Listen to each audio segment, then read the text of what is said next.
ಪ್ರಾರ್ಥನೆಯಿಂದ ಪರಿವರ್ತನೆ.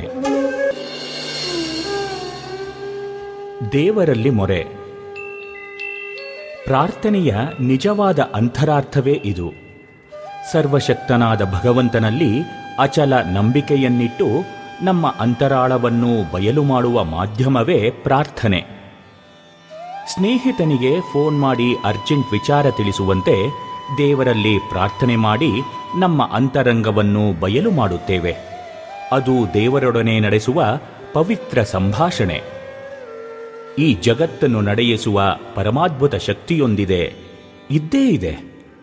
ಇಂದಿನ ವಿಜ್ಞಾನದ ವ್ಯಾಪ್ತಿಯಲ್ಲಿ ಅದನ್ನರಿಯಲು ಅಳೆಯಲು ಯಾವ ವಿಧಿ ವಿಧಾನಗಳಾಗಲಿ ಸಾಧನ ಸಲಕರಣೆಗಳಾಗಲಿ ಇಲ್ಲವಷ್ಟೆ.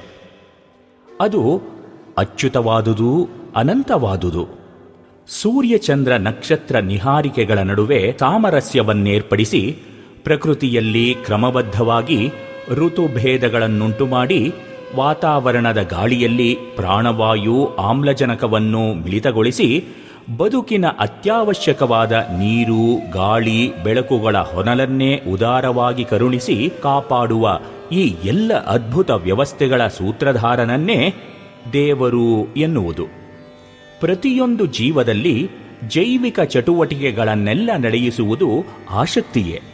ಈ ಶಕ್ತಿಯನ್ನು ನಿರಾಕಾರಿ ಎಂದು, ಸಾಕಾರಿ ಎಂದು ಪೂಜಿಸಿ ಗೌರವಿಸಬಹುದು, ಮಣಿದು ಮೊರೆಯಬಹುದು.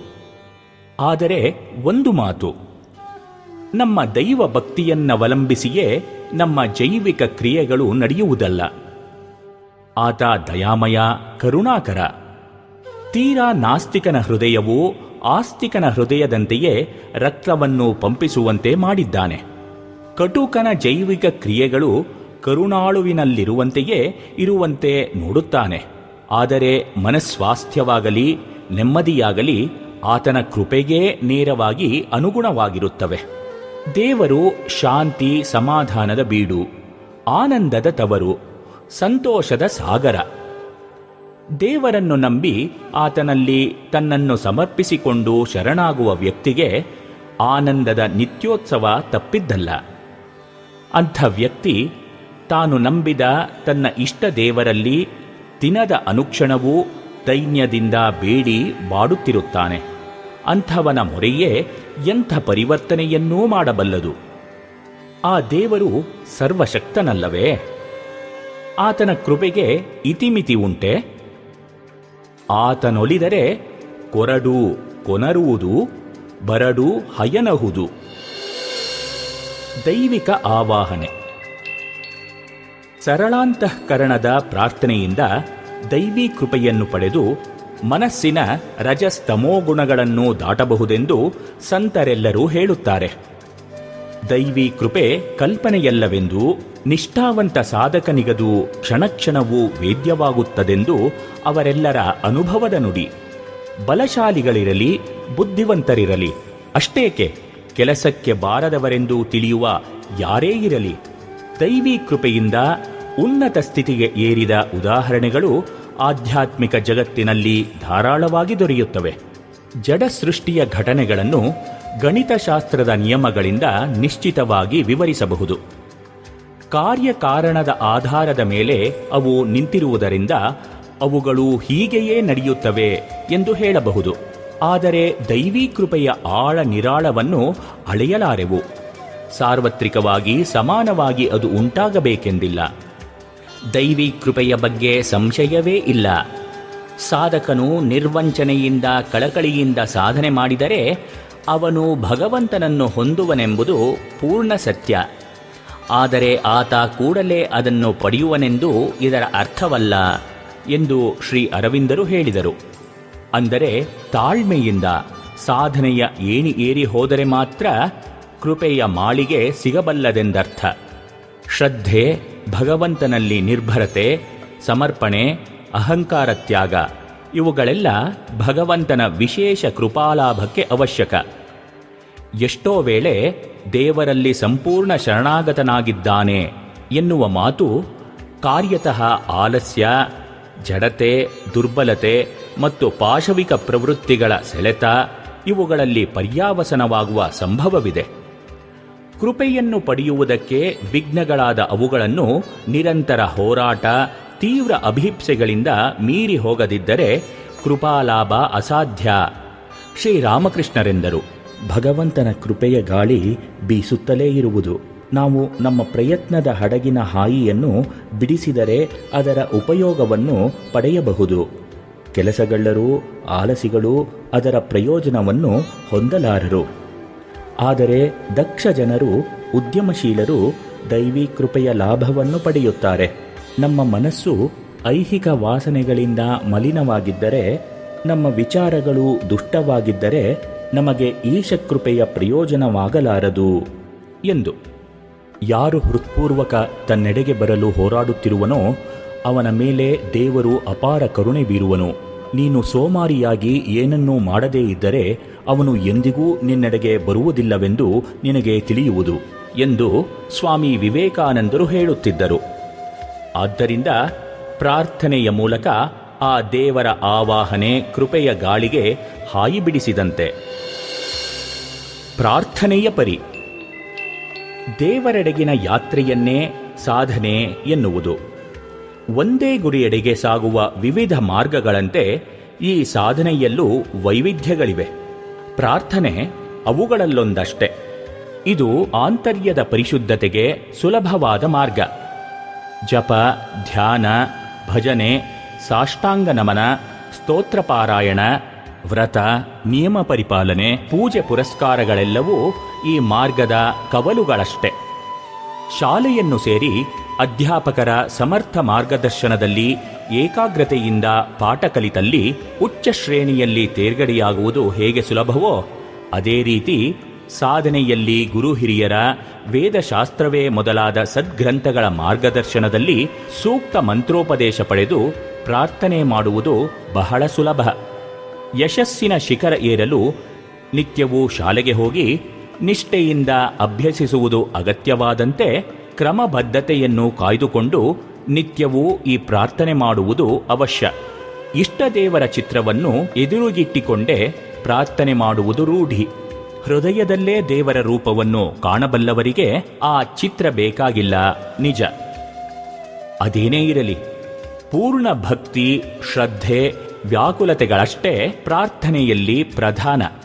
ಪ್ರಾರ್ಥನೆಯ ಪಥದಲ್ಲಿ ಮುನ್ನಡೆಯ ಬಯಸುವವರು ಜಪಧ್ಯಾನದ ಮೂಲಕ ಸತತ ಇಷ್ಟನಾಮದ ಸ್ಮರಣೆಗೈಯುತ್ತಾ ಸ್ನಾನ, ಪೂಜೆ, ಭಜನೆ ಮೊದಲಾದವುಗಳಲ್ಲಿ ನಿಯಮ ಪರಿಪಾಲಿಸಿ ರಾಮರಕ್ಷಾ ಸ್ತೋತ್ರ, ಲಲಿತಾ ಸಹಸ್ರನಾಮ, ವಿಷ್ಣು ಸಹಸ್ರನಾಮವೇ ಮೊದಲಾದ ಸ್ತೋತ್ರಗಳ ಪಾರಾಯಣವನ್ನು ನಿಷ್ಠೆಯಿಂದ ಮಾಡಿ ಉಪವಾಸವೇ ಮೊದಲಾದ ವ್ರತ ಕೈಗೊಂಡು ಸಾಷ್ಟಾಂಗ ನಮನಗಳಿಂದ ಆ ದೇವರಿಗಾಗಿ ತನುಮನ ಕುಗ್ಗಿಸಿ ಮಣಿದು ಮೊರೆದಲ್ಲಿ ಆಂತರ್ಯ ಪರಿಶುದ್ಧವಾಗುತ್ತಾ ಬಂದು ಕ್ರಮೇಣ ಇಷ್ಟ ದರುಶನ ಲಾಭ ದೊರೆಯುತ್ತದೆ.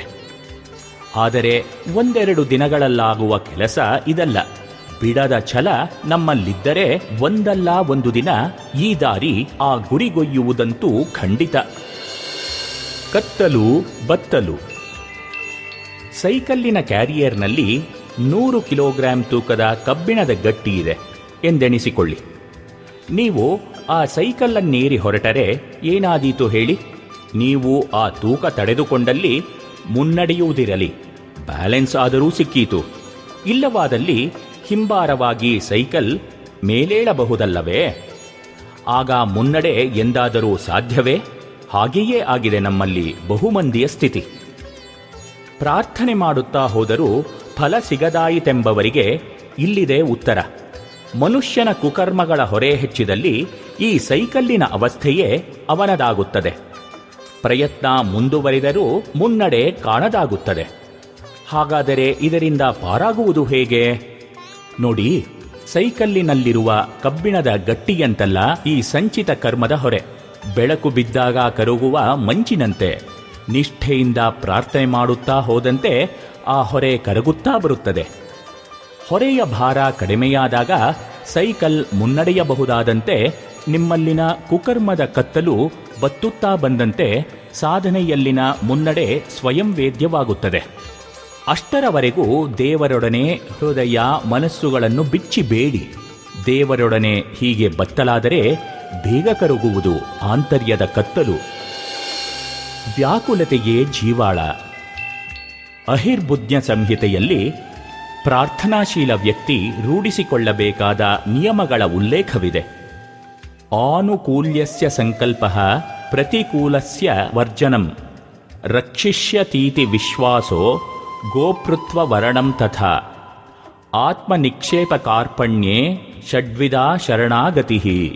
ಎಂದರೆ ಭಗವದ್ಭಜನೆಗೆ ಅನುಕೂಲವಾದ ವಿಷಯಗಳನ್ನು ವ್ರತದಂತೆ ಪರಿಗ್ರಹಿಸುವುದು, ಭಕ್ತಿಗೆ ಪ್ರತಿಕೂಲವಾದ ವಿಷಯಗಳನ್ನು ತ್ಯಜಿಸುವುದು. ಭಗವಂತ ಖಂಡಿತ ನನ್ನನ್ನು ರಕ್ಷಿಸುವನೆಂಬ ದೃಢವಾದ ವಿಶ್ವಾಸ, ಅವನೇ ನಿಜವಾದ ರಕ್ಷಕನೆಂಬ ಪೂರ್ಣ ನಂಬಿಕೆ, ಆತನ ಚರಣಗಳಲ್ಲಿ ಆತ್ಮಸಮರ್ಪಣ ಮತ್ತು ತನ್ನ ಸಂಕಷ್ಟಗಳನ್ನು ಆತನಲ್ಲಿ ತೋಡಿಕೊಳ್ಳುವುದು. ಇವು ಶರಣಾಗತಿಯ ಲಕ್ಷಣಗಳು.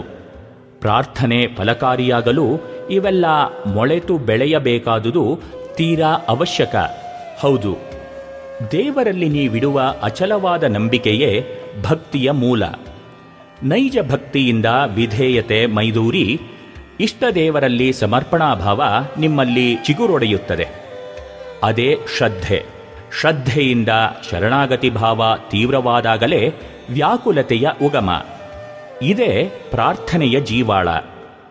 ಪರಿಶುದ್ಧತೆಗಾಗಿ ಪ್ರಾರ್ಥನೆಯ ಕ್ರಮ ಇಂದು ನೆನ್ನೆಯದಲ್ಲ, ವೈದಿಕ ಯುಗದಿಂದಲೂ ಪ್ರಚಲಿತವಾದದ್ದೇ.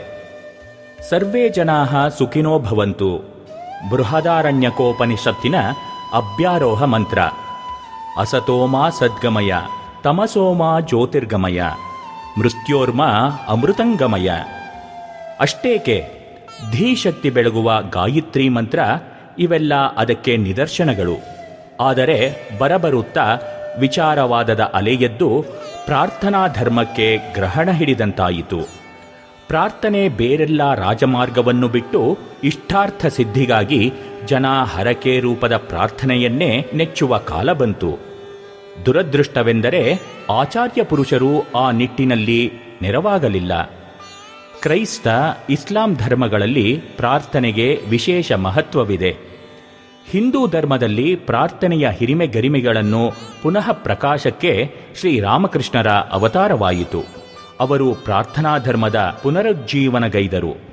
ಶ್ರೀರಾಮಕೃಷ್ಣರು ಸಾಕ್ಷಾತ್ಕಾರಕ್ಕಾಗಿ ತಮ್ಮ ಹೃದಯದಲ್ಲಿ ಉಂಟಾದ ತೀವ್ರ ವ್ಯಾಕುಲತೆಯನ್ನು ತಮ್ಮ ಪ್ರಿಯ ಶಿಷ್ಯರಲ್ಲಿ ಆಗಾಗ ಪ್ರಸ್ತಾಪಿಸುತ್ತಿದ್ದರು. ಮಾತೆಯ ದರ್ಶನವಾಗಲಿಲ್ಲವೆಂದು ನನ್ನ ಹೃದಯದಲ್ಲಿ ಸಹಿಸಲಸಾಧ್ಯವಾದ ವ್ಯತೆ ತುಂಬಿತ್ತು. ಒದ್ದೆ ಬಟ್ಟೆಯನ್ನು ಹಿಂಡಿದಂತೆ ನನ್ನ ಹೃದಯ ಮನಸ್ಸುಗಳನ್ನು ಯಾರೋ ಹಿಂಡಿದಂತಾಗುತ್ತಿತ್ತು. ಸಂಜೆಯಾಯಿತು, ಕಾಳಿ ಮಂದಿರದ ಗಂಟೆ ಬಾರಿಸತೊಡಗಿತೆಂದರೆ ಆ ತಾಯಿಯೊಡನೆ, ಅಮ್ಮ, ಇನ್ನೂ ಒಂದು ದಿನ ಕಳೆಯಿತು, ಎಲ್ಲಿರುವೆ ನೀನು? ಯಾಕೆ ಈ ಕಂದನ ಬಳಿ ಸಾರುವುದಿಲ್ಲ? ಬೇಗ ಬಾರಮ್ಮ, ದಯೆ ತೋರಮ್ಮ ಎಂದೆಲ್ಲ ಮೊರೆ ಇಡುತ್ತಿದ್ದೆ. ವ್ಯಥೆ ತಡೆಯಲಾರದೆ ನೆಲದ ಮೇಲೆ ಹೊರಳಾಡಿ ಗೋಗರಿಯುತ್ತಿದ್ದೆ. ನನಗೆ ಕ್ಷಣ ಕ್ಷಣವೂ ಅಮೂಲ್ಯವಾಗಿತ್ತು. ಅಯ್ಯೋ, ತಾಯಿಯ ದರ್ಶನವಾಗದೆ ಹೋದರೆ ಜೀವನ ವ್ಯರ್ಥವಾಯಿತಲ್ಲ ಎಂದು ಪರಿತಪಿಸುತ್ತಿದ್ದೆ. ಅದೆಂಥ ವ್ಯಾಕುಲತೆ! ಅವರೇ ಹೇಳುವಂತೆ ತೀವ್ರ ವ್ಯಾಕುಲತೆ ಉಂಟಾಯಿತು ಎಂದರೆ ಅರುಣೋದಯವಾದ ಹಾಗೆ. ಸೂರ್ಯೋದಯಕ್ಕೆ ಇನ್ನೂ ತಡವಿಲ್ಲ. ದೀನರಾಗಿ ಬೇಡಿ. ಕಲ್ಕತ್ತದ ಬಾಗ್ ಬಜಾರಿನ ಬಲರಾಮ ಬೋಸ್ ಶ್ರೀಮಂತ ಕುಟುಂಬಕ್ಕೆ ಸೇರಿದವನು. ದಾನ ಧರ್ಮಕ್ಕೆ ಹೆಸರಾದ ಮನೆತನ ಅವನದು. ತಾರುಣ್ಯದಿಂದಲೇ ಧಾರ್ಮಿಕ ಮನೋವೃತ್ತಿ ಅವನಲ್ಲಿ ಬೆಳೆದು ಬಂದಿತ್ತು. ತನ್ನ ಸಮಯವನ್ನು ಶಾಸ್ತ್ರ ಗ್ರಂಥಗಳ ಅಧ್ಯಯನ, ಪ್ರಾರ್ಥನೆ, ಧ್ಯಾನಗಳಲ್ಲಿ ಕಳೆಯುತ್ತಿದ್ದ. ಕೇಶವಚಂದ್ರಸೇನರ ಪತ್ರಿಕೆಯಲ್ಲಿ ಪರಮಹಂಸರನ್ನು ಕುರಿತು ಓದಿ ಅವರನ್ನು ನೋಡಲು ಒಮ್ಮೆ ದಕ್ಷಿಣೇಶ್ವರಕ್ಕೆ ಬಂದು ತುಂಬ ಜನಸಂದಣಿಯಿದ್ದುದರಿಂದ ಕೋಣೆಯ ಮೂಲೆಯೊಂದರಲ್ಲಿ ಕುಳಿತ. ಬಂದವರೆಲ್ಲ ಹೊರಟು ಹೋದ ಮೇಲೆ ಶ್ರೀರಾಮಕೃಷ್ಣರು ಅವನನ್ನು ಕರೆದು, ಏನಾದರೂ ಪ್ರಶ್ನೆಗಳಿವೆಯೇ ಎಂದರು. ಮಹಾಶಯರೇ, ನಿಜವಾಗಿಯೂ ದೇವರಿದ್ದಾನೆಯೇ? ಹೌದು, ನಿಜವಾಗಿಯೂ ಪರಮಹಂಸರೆಂದರು. ಯಾರಾದರೂ ಅವನನ್ನು ಸಾಕ್ಷಾತ್ಕರಿಸಬಹುದೇ? ಬಲರಾಮ ಕೇಳಿದ. ಯಾರು ಅವನನ್ನು ಅತಿ ಸಮೀಪನೂ ಪ್ರಿಯನೂ ಎಂದು ತಿಳಿಯುತ್ತಾನೋ ಅಂಥ ಭಕ್ತನಿಗೆ ಅವನು ನಿಜಕ್ಕೂ ಮೈದೂರುತ್ತಾನೆ. ಎಂದೋ ಒಮ್ಮೊಮ್ಮೆ ಅವನನ್ನು ಪ್ರಾರ್ಥಿಸಿ ಅವನಿಂದ ಮರುದನಿ ಬರಲಿಲ್ಲವೆಂದು ತಿಳಿದು ಅವನು ಇಲ್ಲವೆಂದು ತೀರ್ಮಾನಿಸಬಾರದು. ಆಗ ಅವನೆಂದ, ಮಹಾಶಯರೇ, ನಾನು ಅಷ್ಟೊಂದು ಪ್ರಾರ್ಥಿಸಿದರೂ ನನಗೇತಕ್ಕೆ ಕಾಣಿಸನು? ಶ್ರೀರಾಮಕೃಷ್ಣರು ನಗುತ್ತಾ, ನಿಜಕ್ಕೂ ನೀನು ಆತನನ್ನು ನಿನ್ನ ಸ್ವಂತ ಮಕ್ಕಳಿಗಿಂತ ಹೆಚ್ಚಾಗಿ ಪ್ರೀತಿಸುತ್ತಿದ್ದೀಯಾ ಎಂದು ಕೇಳಿದರು. ಇಲ್ಲ ಎಂದ ಬಲರಾಮ. ಒಂದು ಕ್ಷಣ ತಡೆದು, ಅಷ್ಟೊಂದು ತೀವ್ರ ಹಂಬಲದಿಂದ ಚಿಂತಿಸಿಲ್ಲ ಎಂದ. ಪರಮಹಂಸರು ದೃಢ ಸ್ವರದಲ್ಲಿ ಹೇಳಿದರು, ದೇವರನ್ನು ನಿನ್ನ ಸ್ವಂತ ಜೀವಕ್ಕಿಂತ ಹೆಚ್ಚಾಗಿ ಪ್ರೀತಿಸಿ ಪ್ರಾರ್ಥಿಸು. ಅವನಷ್ಟು ಭಕ್ತರನ್ನು ಪ್ರೀತಿಸುವವರು ಇನ್ನಾರೂ ಇಲ್ಲವೆಂದು ನಾನು ಹೇಳುತ್ತೇನೆ. ಖಂಡಿತವಾಗಿಯೂ ಅಂಥವರಿಗೆ ಅವನು ಕಾಣಿಸಿಕೊಳ್ಳದೇ ಇರಲಾರ. ಅವನನ್ನು ಹುಡುಕುವ ಮೊದಲೇ ಕಾಣಿಸಿಕೊಳ್ಳುವನು. ದೇವರಿಗಿಂತ ಆಪ್ತನೂ ಪ್ರಿಯ ಸ್ವಭಾವಿಯೂ ಇನ್ನಾರೂ ಇಲ್ಲ. ನೀನು ಅವನಿಗಾಗಿ ದೀನನಾಗಿ ಬೇಡಿ ಕಾಡಬೇಕಷ್ಟೆ.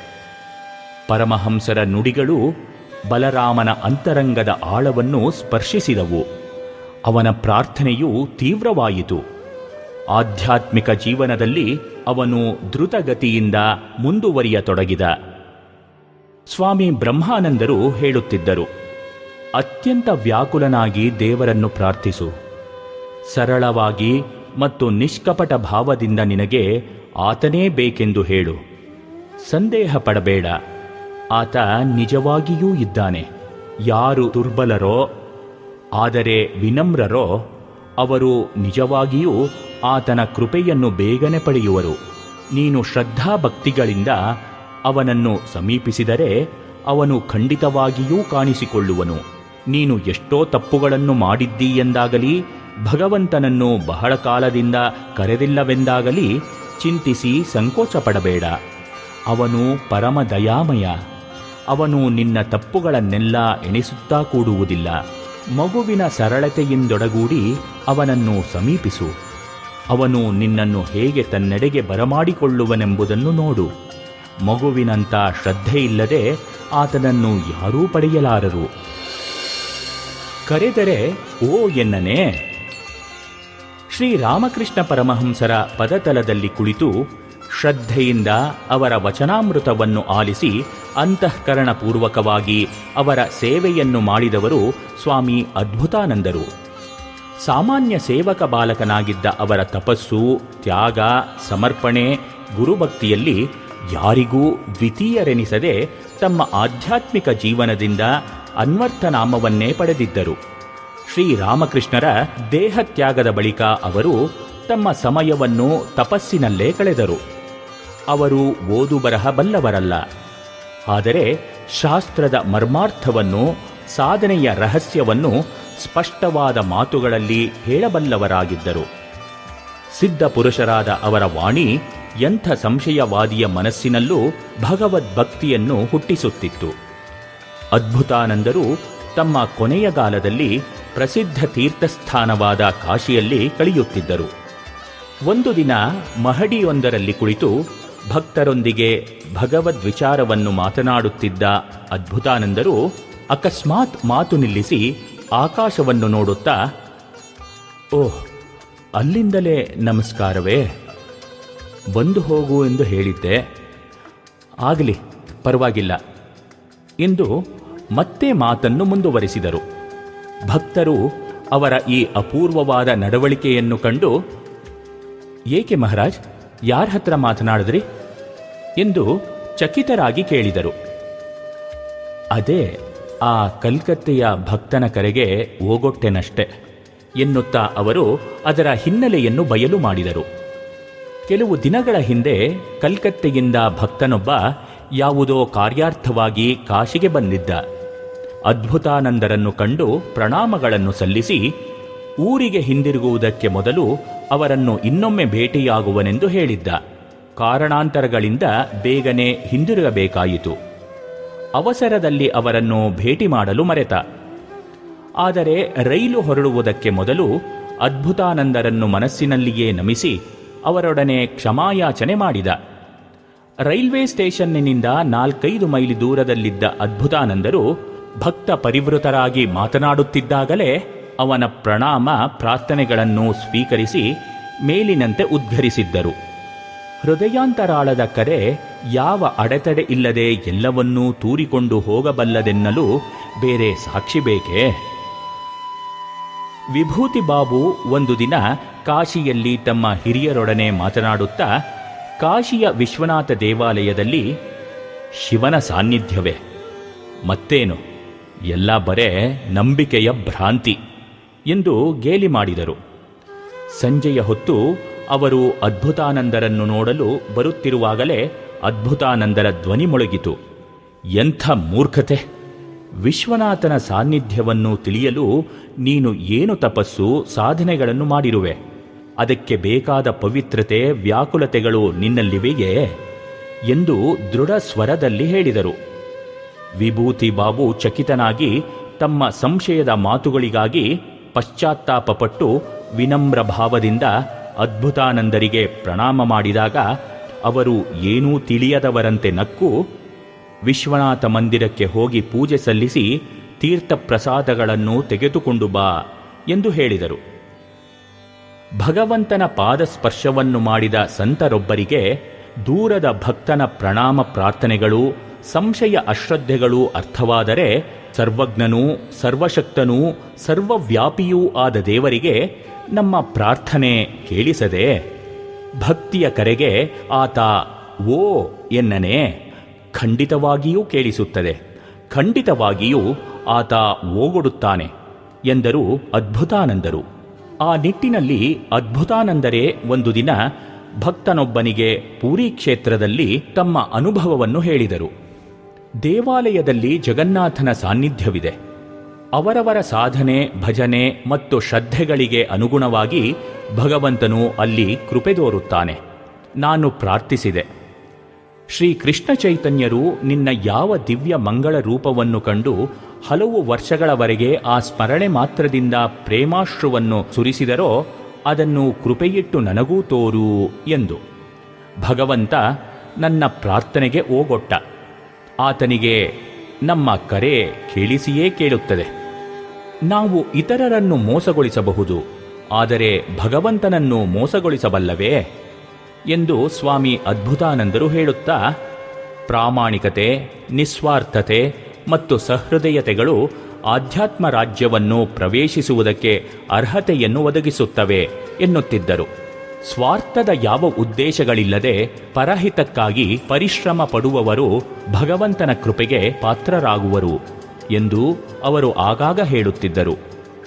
ಶ್ರೀರಾಮಕೃಷ್ಣರೆನ್ನುತ್ತಿದ್ದರು, ಆತ ಇರುವೆಯ ಕಾಲಿನ ಸಪ್ಪಳವನ್ನೂ ಕೇಳಬಲ್ಲ ಎಂದ ಮೇಲೆ ನಿಮ್ಮ ಕರೆ ಆತನಿಗೆ ಕೇಳಿಸದಿರುವುದೇ? ಕೇಳಿಸಿಯೇ ಕೇಳಿಸುತ್ತದೆ, ವ್ಯಾಕುಲತೆಯಿಂದ ಮೊರೆದಾಗ. ದೃಷ್ಟಿ, ಕೃಪೆಯ ವೃಷ್ಟಿ. ಚಿತ್ತರಂಜನ ಮೋಹಂತಿ ಪಶ್ಚಿಮ ಬಂಗಾಳದ ಮಿಡ್ನಾಪುರ ಜಿಲ್ಲೆಯ ಬಲಿಟೆಕ್ ಗ್ರಾಮದವನು. ಆತ BA ಆನರ್ಸ್ ಪದವೀಧರನಾಗಿ ವಾಸುದೇವಪುರ ಎಂಬಲ್ಲಿ ಅಧ್ಯಾಪಕನಾಗಿದ್ದ. 1968ರಲ್ಲಿ ಅವನಿಗೆ ಸನ್ನಿಪಾತದಿಂದ ಕಣ್ಣು ಕುರುಡಾಗಿ ಅಧ್ಯಾಪಕ ವೃತ್ತಿ ಬಿಡುವಂತಾಯಿತು. ಮಾತ್ರವಲ್ಲ, ಚಿಕಿತ್ಸೆಗಾಗಿ, ಕುಟುಂಬ ರಕ್ಷಣೆಗಾಗಿ ಇದ್ದ ಸ್ವಲ್ಪ ಆಸ್ತಿಯನ್ನೆಲ್ಲ ಮಾರುವಂತಾಯಿತು. ಬೇರೆ ಉಪಾಯ ಕಾಣದೆ, ಪರಿಚಿತರ ನಡುವೆ ಇರಲು ಇಚ್ಛಿಸದೆ, ಭಿಕ್ಷೆ ಬೇಡಿಯಾದರೂ ಜೀವನ ನಿರ್ವಹಿಸುವುದೆಂದು ಆತ ದೂರದ ಒರಿಸ್ಸಾದ ಬಲಸೋರ್ ಜಿಲ್ಲೆಯ ಒಂದು ಊರು ಸೇರಿದ. 1969ರ ಶ್ರಾವಣ ಮಾಸದಲ್ಲಿ ಬಲಸೂರಿನ ಶ್ರೀ ಚಂದನೇಶ್ವರ ದೇವಾಲಯದಲ್ಲಿ 6 ದಿನ ಎಡೆಬಿಡದೆ ದೇವರನ್ನು ಪ್ರಾರ್ಥಿಸಿದ. ಕೊನೆಯ ದಿನ ರಾತ್ರಿ ಶಿವನು ಸ್ವಪ್ನದಲ್ಲಿ ಕಾಣಿಸಿಕೊಂಡು ಹೇಳಿದ, ನೀನು ನಿನ್ನ ಹಿಂದಿನ ಜನ್ಮದಲ್ಲಿ ತಂದೆ ತಾಯಿಗಳ ಏಕಮಾತ್ರ ಪುತ್ರನಾಗಿದ್ದೆ. ಒಂದು ದಿನ ನಿನ್ನ ತಾಯಿ ಹರಗೌರಿ ಪೂಜೆಗೆ ಹೂವು, ಆರತಿ, ನೈವೇದ್ಯ ಸಿದ್ಧ ಮಾಡಿ ಇಡುತ್ತಿದ್ದಾಗ ನೀನು ಎಲ್ಲೋ ನೋಡುತ್ತಾ ಅವನ್ನು ತುಳಿದು ಬಿಟ್ಟೆ. ನಿನ್ನ ತಾಯಿ ಕುಪಿತಳಾಗಿ, ಇಷ್ಟು ಬೆಳಕಿರುವಲ್ಲಿ ಇವನ್ನು ಕಾಣಲಾರದವ, ನೀನು ಕುರುಡನಾಗು ಎಂದಳು. ನಿನ್ನ ಪೂರ್ವಜನ್ಮದ ಆ ತಂದೆ ತಾಯಿ ಈಗ ಬಲಸೂರ್ ಜಿಲ್ಲೆಯ ಬಂಪದ ಎಂಬಲ್ಲಿ ಗಣನಾಥ ಬೇಹಾರ ಮತ್ತು ಲಕ್ಷ್ಮೀದೇವಿ ಎಂಬ ಹೆಸರಿನಿಂದ ಇದ್ದಾರೆ. ನೀನು ಶಿವರಾತ್ರಿ ದಿನ ಬಂಪಾದಕ್ಕೆ ಸಮೀಪವಿರುವ ಜಾರೀಶ್ವರ ದೇವಾಲಯದ ಕೆರೆಯಲ್ಲಿ ಮಿಂದು ಆ ಕೆರೆಯ ನೀರನ್ನೇ ತೆಗೆದುಕೊಂಡು ಗಣನಾಥ ಬೇಹಾರ್ ಮನೆಯಲ್ಲಿ ಹರಗೌರಿ ಪೂಜೆ ನಡೆಸು. ನಂತರ ಗಣನಾಥ ಬೇಹಾರ ಮತ್ತು ಲಕ್ಷ್ಮೀದೇವಿ ನಿನ್ನನ್ನು ಮುಟ್ಟಲಿ. ಒಡನೆಯೇ ನಿನಗೆ ದೃಷ್ಟಿ ಬರುತ್ತದೆ. ಶಿವನ ಆದೇಶದಂತೆ ನಡೆಯಲು ಕುರುಡನಾದ ಮೋಹಂತಿಗೆ ಇತರರ ಸಹಾಯ ಅಗತ್ಯವಿತ್ತು. ಅವನು ತನ್ನ ಸ್ವಪ್ನವನ್ನು ಇತರರಿಗೆ ಹೇಳಿ ಅವರಿಂದ ಸಹಾಯ ಪಡೆದ. ಹೀಗಾಗಿ ಅದು ಅನೇಕರಿಗೆ ತಿಳಿಯಿತು. ಶಿವರಾತ್ರಿಯ ದಿನ ಶಿವನ ಆದೇಶದಂತೆ ಅಲ್ಲಿ ಮಿಂದು ನೀರು ತಂದು ಭಕ್ತಿ ಶ್ರದ್ಧೆಗಳಿಂದ ಪೂಜೆ ಮಾಡಿದ. ಅಂದು ಅವನ ಪೂಜೆ ನೋಡಲು ಸಾವಿರಾರು ಜನರು ಸೇರಿದ್ದರು. ಎಲ್ಲರೂ ನೋಡುತ್ತಿದ್ದಂತೆಯೇ ಬೇಹಾರ ದಂಪತಿಗಳು ಅವನನ್ನು ಮುಟ್ಟಿ ಹರಸಿದಾಗ ಅವನಿಗೆ ದೃಷ್ಟಿ ಬಂತು. ಭಗವಂತನ ಕೃಪೆಗೆ ಪಾರವಿದೆಯೇ? ಭಕ್ತಿ ಪರವಶರಾದ ಅಲ್ಲಿಯ ಜನ 2 ದಿನ ಹರಗೌರಿಯ ಜಾತ್ರೆ ನಡೆಸಿದರು. ಮಾತ್ರವಲ್ಲ, ಅಲ್ಲಿ ಹರಗೌರಿಯ ದೇವಸ್ಥಾನ ನಿರ್ಮಿಸಲು ನಿರ್ಧರಿಸಿದರು. ಗಣನಾಥ ಬೇಹಾರ ಮತ್ತು ಆತನ ಪತ್ನಿ ಚಂದನೇಶ್ವರ ದೇವಾಲಯಕ್ಕೂ ಹೋಗಿ ವಿಶೇಷ ಸೇವೆ ಸಲ್ಲಿಸಿದರು. ಗಣನಾಥ ಬೇಹಾರ ಒರಿಸ್ಸಾ ಸರ್ಕಾರದ PWD ವಿಭಾಗದಲ್ಲಿ ನೌಕರ. ಅವನಿಂದ ಈ ವಿಚಾರ ರಾಷ್ಟ್ರದೀಪ ಎಂಬ ಒರಿಯಾ ವಾರಪತ್ರಿಕೆಯಲ್ಲಿ 21 ಮಾರ್ಚ್ 1970ರಲ್ಲಿ ಪ್ರಥಮ ಬಾರಿ ಪ್ರಕಟವಾಯಿತು. ಅನಂತರ ಇಂಗ್ಲಿಶಿನ ಟ್ರೂತ್ ಪತ್ರಿಕೆಯಲ್ಲೂ ಬೆಳಕು ಕಂಡಿತು. ಶ್ರೀಯುತ ಕೋಟಾ ವಾಸುದೇವ ಕಾರಂತರ ದೇವರನ್ನು ನಂಬುವ ಗ್ರಂಥದಲ್ಲಿ ಉಲ್ಲೇಖಿತವಾಗಿರುವ ಆ ವಿಚಾರವನ್ನೇ ನಾನಿಲ್ಲಿ ಹೇಳಿದ್ದು. ಅದರಲ್ಲಿ ಇಂತಹ ಇನ್ನೂ ಅನೇಕ ಘಟನೆಗಳ ಪ್ರಸ್ತಾಪವೂ ಇದೆ. ನಾವು ಯಾವಾಗಲೂ ಶುಭವನ್ನೇ ಆಡಬೇಕು, ಶುಭವನ್ನೇ ಕೇಳಬೇಕು, ಶುಭವನ್ನೇ ನೋಡಬೇಕು ಎನ್ನುತ್ತದೆ ಶಾಸ್ತ್ರ. ತಾಯಿಯ ಶಾಪ ಎಂಥ ವಿಪತ್ತನ್ನು ಉಂಟು ಮಾಡಿತು. ಆದರೆ ಮೋಹಂತಿಗೆ ದೇವರಲ್ಲಿ ಭಕ್ತಿಯಿದ್ದುದರಿಂದ ದೃಷ್ಟಿ ಸೃಷ್ಟಿಯಾಯಿತು, ಕೃಪೆಯ ವೃಷ್ಟಿಯಾಯಿತು. ಮುಂದಿನ ಭವಿಷ್ಯ ಕತ್ತಲಾಗದೆ ಬೆಳಕಾಯಿತು. ಒಮ್ಮೆ ಈ ಘಟನೆಯನ್ನು ಉಪನ್ಯಾಸವೊಂದರಲ್ಲಿ ಹೇಳಿದಾಗ ಸಭೆಯಲ್ಲಿದ್ದ ಉನ್ನತ ಸರಕಾರಿ ಹುದ್ದೆಯಲ್ಲಿದ್ದ ಹರಿಜನ ಬಂಧುವೊಬ್ಬರು ಸಭೆ ಮುಗಿದ ಬಳಿಕ ನನ್ನನ್ನು ಕಂಡು ಅದೇ ರೀತಿಯ ತಮ್ಮ ಅಪೂರ್ವ ಅನುಭವವನ್ನು ತೋಡಿಕೊಂಡರು. ವೈದ್ಯರುಗಳೆಲ್ಲ ಗುಣವಾಗದು ಎಂದು ಕೈಬಿಟ್ಟ ಮೇಲೆ ಶ್ರದ್ಧೆ ಭಕ್ತಿಯಿಂದ 2 ವರ್ಷಗಳ ಕಾಲ ಮಾಡಿದ ತೀವ್ರ ಪ್ರಾರ್ಥನೆಯಿಂದಾಗಿ ಅವರ ದೃಷ್ಟಿದೋಷ ದೂರವಾಗಿತ್ತು. ಅವರು ಶ್ರದ್ಧೆ ಮತ್ತು ತಾಳ್ಮೆಯಿಂದ ಪ್ರಾರ್ಥನೆ ಮಾಡಿದ ವಿಧಾನ ಅತ್ಯಂತ ಸ್ಫೂರ್ತಿದಾಯಕವಾಗಿತ್ತು. ನಡೆಮುಂದೆ ಒಂದು ದಿನ ಪರಮಹಂಸರ ಬಳಿಗೆ ದೇವರಲ್ಲಿ ಶ್ರದ್ಧೆ ಕಳೆದುಕೊಂಡ ವಿದ್ಯಾವಂತನೊಬ್ಬ ಬಂದ. ಅವನು ಅವರೊಡನೆ ಹೀಗೆಂದು ಹೇಳಿಕೊಂಡ: ನನಗೆ ಈಗ 50 ವರ್ಷ. ನಾನು 14 ವರ್ಷಗಳಿಂದ ದೇವರನ್ನು ಹುಡುಕುವುದರಲ್ಲಿ ನಿರತನಾದೆ. ನನ್ನ ಗುರುಗಳ ಬುದ್ಧಿವಾದವನ್ನು ಅನುಸರಿಸಿದೆ. ಎಲ್ಲ ತೀರ್ಥಯಾತ್ರೆಗಳನ್ನೂ ಮಾಡಿದೆ. ಎಷ್ಟೋ ಜನ ಸಾಧು ಸಂತರನ್ನು ನೋಡಿಯಾಯಿತು. ಆದರೂ ಏನೂ ಲಭಿಸಲಿಲ್ಲ. ನಾನು ಮನಃಶಾಂತಿಯನ್ನು ಕಳೆದುಕೊಂಡಿದ್ದೇನೆ.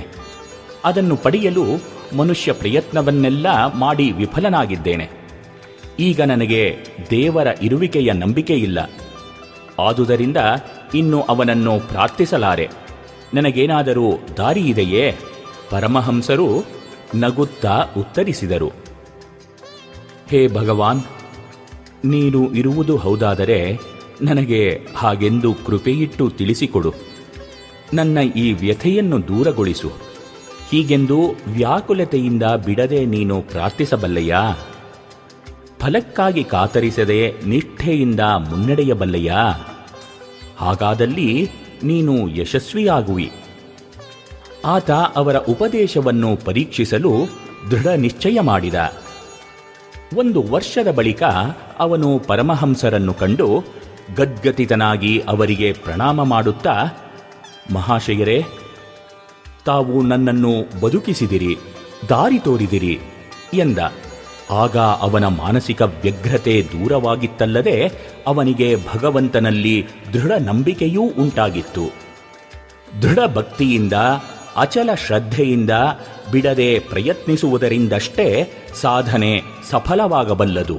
ಈ ನಿಟ್ಟಿನಲ್ಲಿ ಪಟ್ಟ ಶ್ರಮ ಪರಿವರ್ತನೆಯ ಪರ್ವವನ್ನೇ ಉಂಟು ಮಾಡಬಹುದಾದರೂ ನೆಟ್ಟ ಸಸಿ ಫಲ ಬರುವ ತನಕ ತಾಳಿದಂತೆ ಇಲ್ಲೂ ತಾಳಿ ಬಾಳಬೇಕು. ಆದರೆ ಎಂದೂ ವಿಚಲಿತನಾಗದೆ ನಡೆ ಮುಂದೆ ನುಗ್ಗಿ ನಡೆ ಮುಂದೆ. ನಾಮಸ್ಮರಣೆ ಉಸಿರಾಗಲಿ. ರಸಿಕಲಾಲ ದಕ್ಷಿಣೇಶ್ವರದಲ್ಲಿ ಜಾಡಮಾಲಿ. ಶ್ರೀರಾಮಕೃಷ್ಣರ ಬಳಿ ನೂರಾರು ಮಂದಿ ಬಂದು ಹೋಗುವುದನ್ನು ನೋಡಿ ನಿಟ್ಟುಸಿರು ಬಿಡುತ್ತಾ, ಅವರೆಲ್ಲರೂ ಪರಮಹಂಸರ ದೈವೀವಾಣಿಯಲ್ಲಿ ಪಾಲುದಾರರಾಗಿದ್ದಾರೆ. ಆದರೆ ನಾನು ದೀನ ಹೀನ ಸೇವಕ. ನನ್ನ ಜಾತಿಗೆ ನನಗೆ ಅವರ ಸಾನ್ನಿಧ್ಯವನ್ನು ಪಡೆಯುವುದಕ್ಕೆ ಅಡ್ಡಿಯಾಗಿ ನಿಂತಿದೆ ಎಂದು ಖಿನ್ನನಾಗುತ್ತಿದ್ದ. ಆದರೆ ಆತನ ಹೃದಯದಲ್ಲಿ ಅವರ ಬಗ್ಗೆ ಗೌರವಾದರಗಳು ಹೆಚ್ಚಿದಂತೆ ಅವರ ಶ್ರೀಮುಖದಿಂದ ಭಗವದ್ವಿಚಾರವನ್ನು ಕೇಳಿ ಕೃಪೆಯನ್ನು ಪಡೆಯಬೇಕೆಂಬ ವ್ಯಾಕುಲತೆಯೂ ಹೆಚ್ಚುತ್ತಿತ್ತು.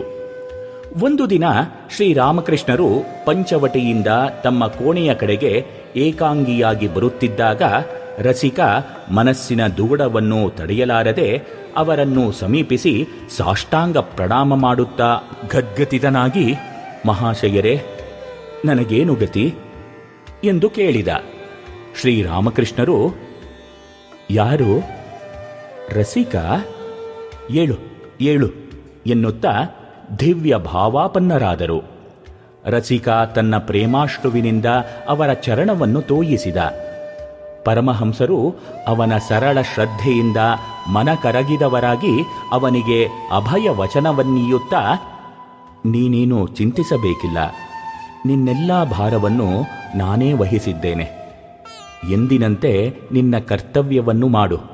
ಬೆಳಗ್ಗೆ ಮತ್ತು ಸಂಜೆ ಹೊತ್ತು ವ್ಯಾಕುಲನಾಗಿ ಭಗವಂತನನ್ನು ಬಿಡದೆ ಸ್ಮರಿಸು, ಪ್ರಾರ್ಥಿಸು ಎಂದರು. ಅವರ ಆಶೀರ್ವಚನದಿಂದ ಅವನ ಬದುಕಿನ ದಿಕ್ಕೇ ಬದಲಿಸಿತು. ಆತ ಅವರ ಆದೇಶವನ್ನು ಶಿರಸಾವಹಿಸಿದ. ನಾಮಸ್ಮರಣೆ ಆತನ ಬಾಳಿನ ಉಸಿರಾಯಿತು. ಶ್ರೀರಾಮಕೃಷ್ಣರ ದೇಹತ್ಯಾಗದ ಕೆಲ ವರ್ಷಗಳ ಬಳಿಕ ಅವನ ಅವಸಾನ ಸಮೀಪಿಸಿತು. ಜ್ವರದಿಂದ ನರಳುತ್ತಿದ್ದ ಅವನು ಒಂದು ದಿನ ಮಧ್ಯಾಹ್ನ ತನ್ನ ಹೆಂಡತಿಯನ್ನು ಕರೆದು ತನ್ನನ್ನು ತುಳಸಿ ಕಟ್ಟೆಯ ಹತ್ತಿರ ಕೊಂಡೊಯ್ಯಬೇಕೆಂದು, ತನ್ನ ಕೊನೆಯ ಗಳಿಗೆ ಸಮೀಪಿಸುತ್ತಿದೆ ಎಂದೂ ಹೇಳಿದ. ಆಕೆ ಅತ್ಯಂತ ದುಃಖದಿಂದ ಆತನ ಆಜ್ಞೆಯನ್ನು ಪಾಲಿಸಿದಳು.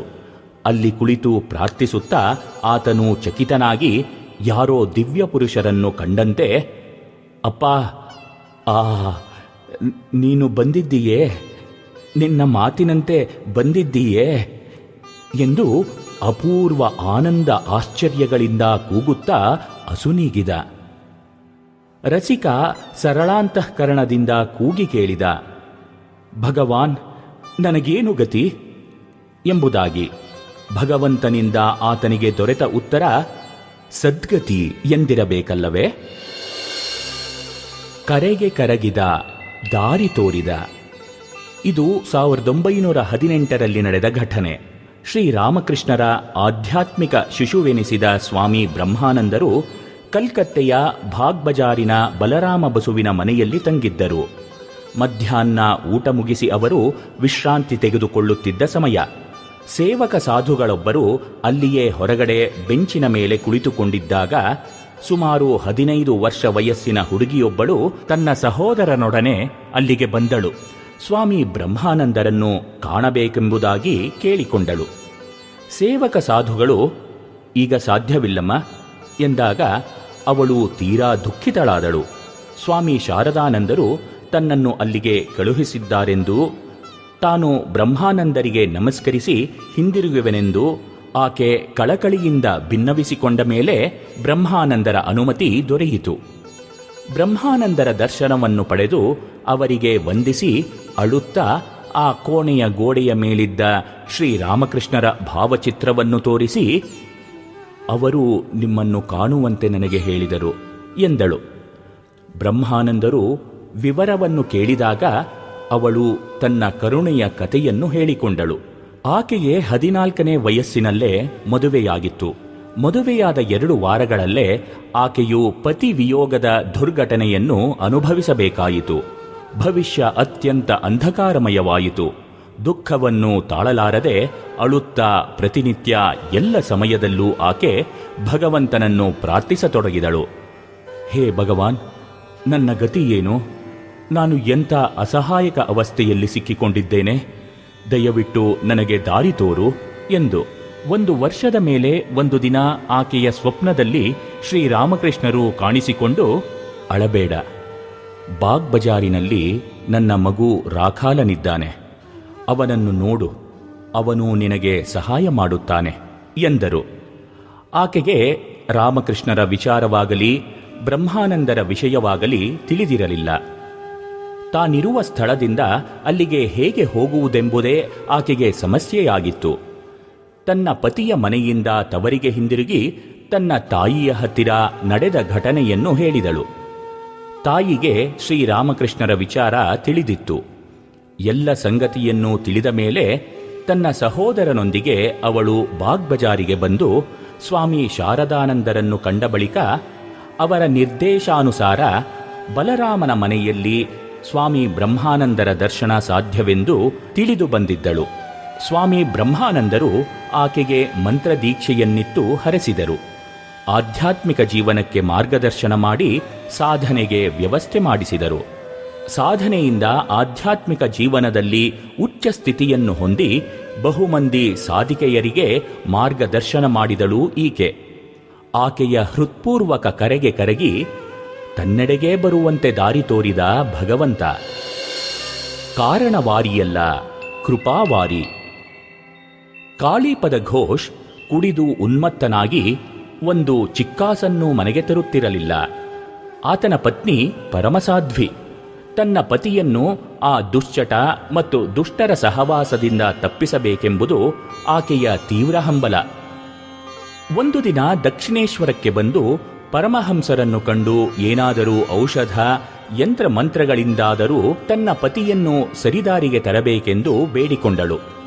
ಪರಮಹಂಸರು ತನಗೇನೂ ತಿಳಿಯದೆಂದು ವಾದ್ಯ ಕುಟೀರದಲ್ಲಿರುವ ಶ್ರೀ ಶಾರದಾದೇವಿಯನ್ನು ಕೇಳಬೇಕೆಂದು ಹೇಳಿದಾಗ ಆಕೆ ಅವರನ್ನು ಸಮೀಪಿಸಿ ತನ್ನ ಅಳಲನ್ನು ಅವರಲ್ಲಿ ತೋಡಿಕೊಂಡಳು. ಶ್ರೀಮಾತೆ ಆಕೆಯನ್ನು ಪರಮಹಂಸರಲ್ಲಿಗೆ ತಿರುಗಿ ಕಳುಹಿಸಿ ಅವರನ್ನೇ ಬೇಡಿಕೊಳ್ಳುವಂತೆ ಹೇಳಿದರು. ಹೀಗೆ 3 ಬಾರಿ ಅಲ್ಲಿಂದ ಇಲ್ಲಿಗೆ ಆಕೆ ವ್ಯಥಿತ ಹೃದಯದಿಂದ ಸುತ್ತಾಡುವುದನ್ನು ಕಂಡು ಶ್ರೀಮಾತೆಯ ಹೃದಯ ಕರುಣೆಯಿಂದ ತುಂಬಿತು. ಆಕೆಯನ್ನು ತಮ್ಮ ಹತ್ತಿರ ಕರೆದು ತಾವು ಪೂಜಿಸಿದ ಬಿಲ್ವಪತ್ರೆಯಲ್ಲಿ ದೇವರ ನಾಮವೊಂದನ್ನು ಬರೆದು ಅವಳಿಗೆ ಕೊಟ್ಟು, ಪ್ರತಿನಿತ್ಯ ಮಂತ್ರಜಪವನ್ನು ಶ್ರದ್ಧೆಯಿಂದ ಮಾಡುತ್ತಾ ಪ್ರಾರ್ಥಿಸು ಎಂದರು. ಪೂರ್ಣ ಶ್ರದ್ಧೆಯಿಂದ ಅವಳು 12 ವರ್ಷಗಳ ಕಾಲ ತನ್ನ ಪತಿಗಾಗಿ ಶುಭ ಕಾಮನೆಯಿಂದ ಭಗವಂತನನ್ನು ವ್ಯಾಕುಲತೆಯಿಂದ ಪ್ರಾರ್ಥಿಸಿದಳು. 12 ವರ್ಷಗಳ ಬಳಿಕವೇ ಒಂದು ದಿನ ಕಾಳಿಪದ ಘೋಷ್ ಪರಮಹಂಸರನ್ನು ನೋಡಲು ಹೋದ. ಪರಮಹಂಸರು ಅವನನ್ನು ಅದೇ ಮೊದಲ ಬಾರಿಗೆ ಕಂಡದ್ದು. ನೋಡಿದೊಡನೆಯೇ ಉದ್ಘರಿಸಿದರು, ಆಹಾ, ಈ ಮೂರ್ಖ ಹೆಂಡತಿಯನ್ನು 12 ವರ್ಷಗಳಿಂದ ಸತಾಯಿಸಿ ಈಗ ಇಲ್ಲಿಗೆ ಬಂದಿದ್ದಾನೆ ಎಂದು. ಕಾಳಿಪದ ಚಕಿತನಾಗಿ ನಿಂತು ಅವರನ್ನೇ ನೋಡುತ್ತಿದ್ದ. ಪರಮಹಂಸರು, ಏನು ಬೇಕು ಬಾಬು ನಿನಗೆ ಎಂದು ಪ್ರಶ್ನಿಸಿದರು. ಪ್ರಾಯ ಮದ್ಯದ ಅಮಲಿನಲ್ಲಿದ್ದ ಕಾಳಿಪದ ನಿರ್ಲಜ್ಜನಾಗಿ, ಸ್ವಲ್ಪ ಮದ್ಯ ಕೊಡಿಸುವಿರಾ ಸ್ವಾಮಿ ಎಂದೇ ಕೇಳಿದ. ಪರಮಹಂಸರು ನಗುತ್ತಾ, ಅದೇನೋ ಕೊಡಬಲ್ಲೆ, ಆದರೆ ಇಲ್ಲಿಯ ಮದ್ಯದ ಅಮಲು ಬಹಳ ಜಾಸ್ತಿ, ಅದನ್ನು ನಿನಗೆ ಸಹಿಸಿಕೊಳ್ಳಲು ಸಾಧ್ಯವೇ ಎಂದರು. ಅವರ ಮಾತಿನ ಮರ್ಮವನ್ನು ತಿಳಿಯದೆ ನಿಜವಾದ ಮದ್ಯವನ್ನೇ ಕೊಡುವರೆಂದು ತಿಳಿದು ಸಂತೋಷದಿಂದ, ಮಹಾಶಯರೇ, ಹಾಗಾದರೆ ವಿಲಾಯತಿ ಮದ್ಯವನ್ನೇ ಕೊಡಿ, ಸ್ವಲ್ಪ ಗಂಟಲು ಒದ್ದೆ ಮಾಡಿಕೊಳ್ಳುತ್ತೇನೆ ಎಂದ ಕಾಳಿಪದ. ಪರಮಹಂಸರು, ಇದು ವಿಲಾಯತಿ ಮದ್ಯವಲ್ಲ, ಇದು ದೇಶೀಯ ಕಾರಣಾವಾರಿ. ಎಲ್ಲರೂ ಅದರ ಅಮಲನ್ನು ಸಹಿಸಲಾರರು.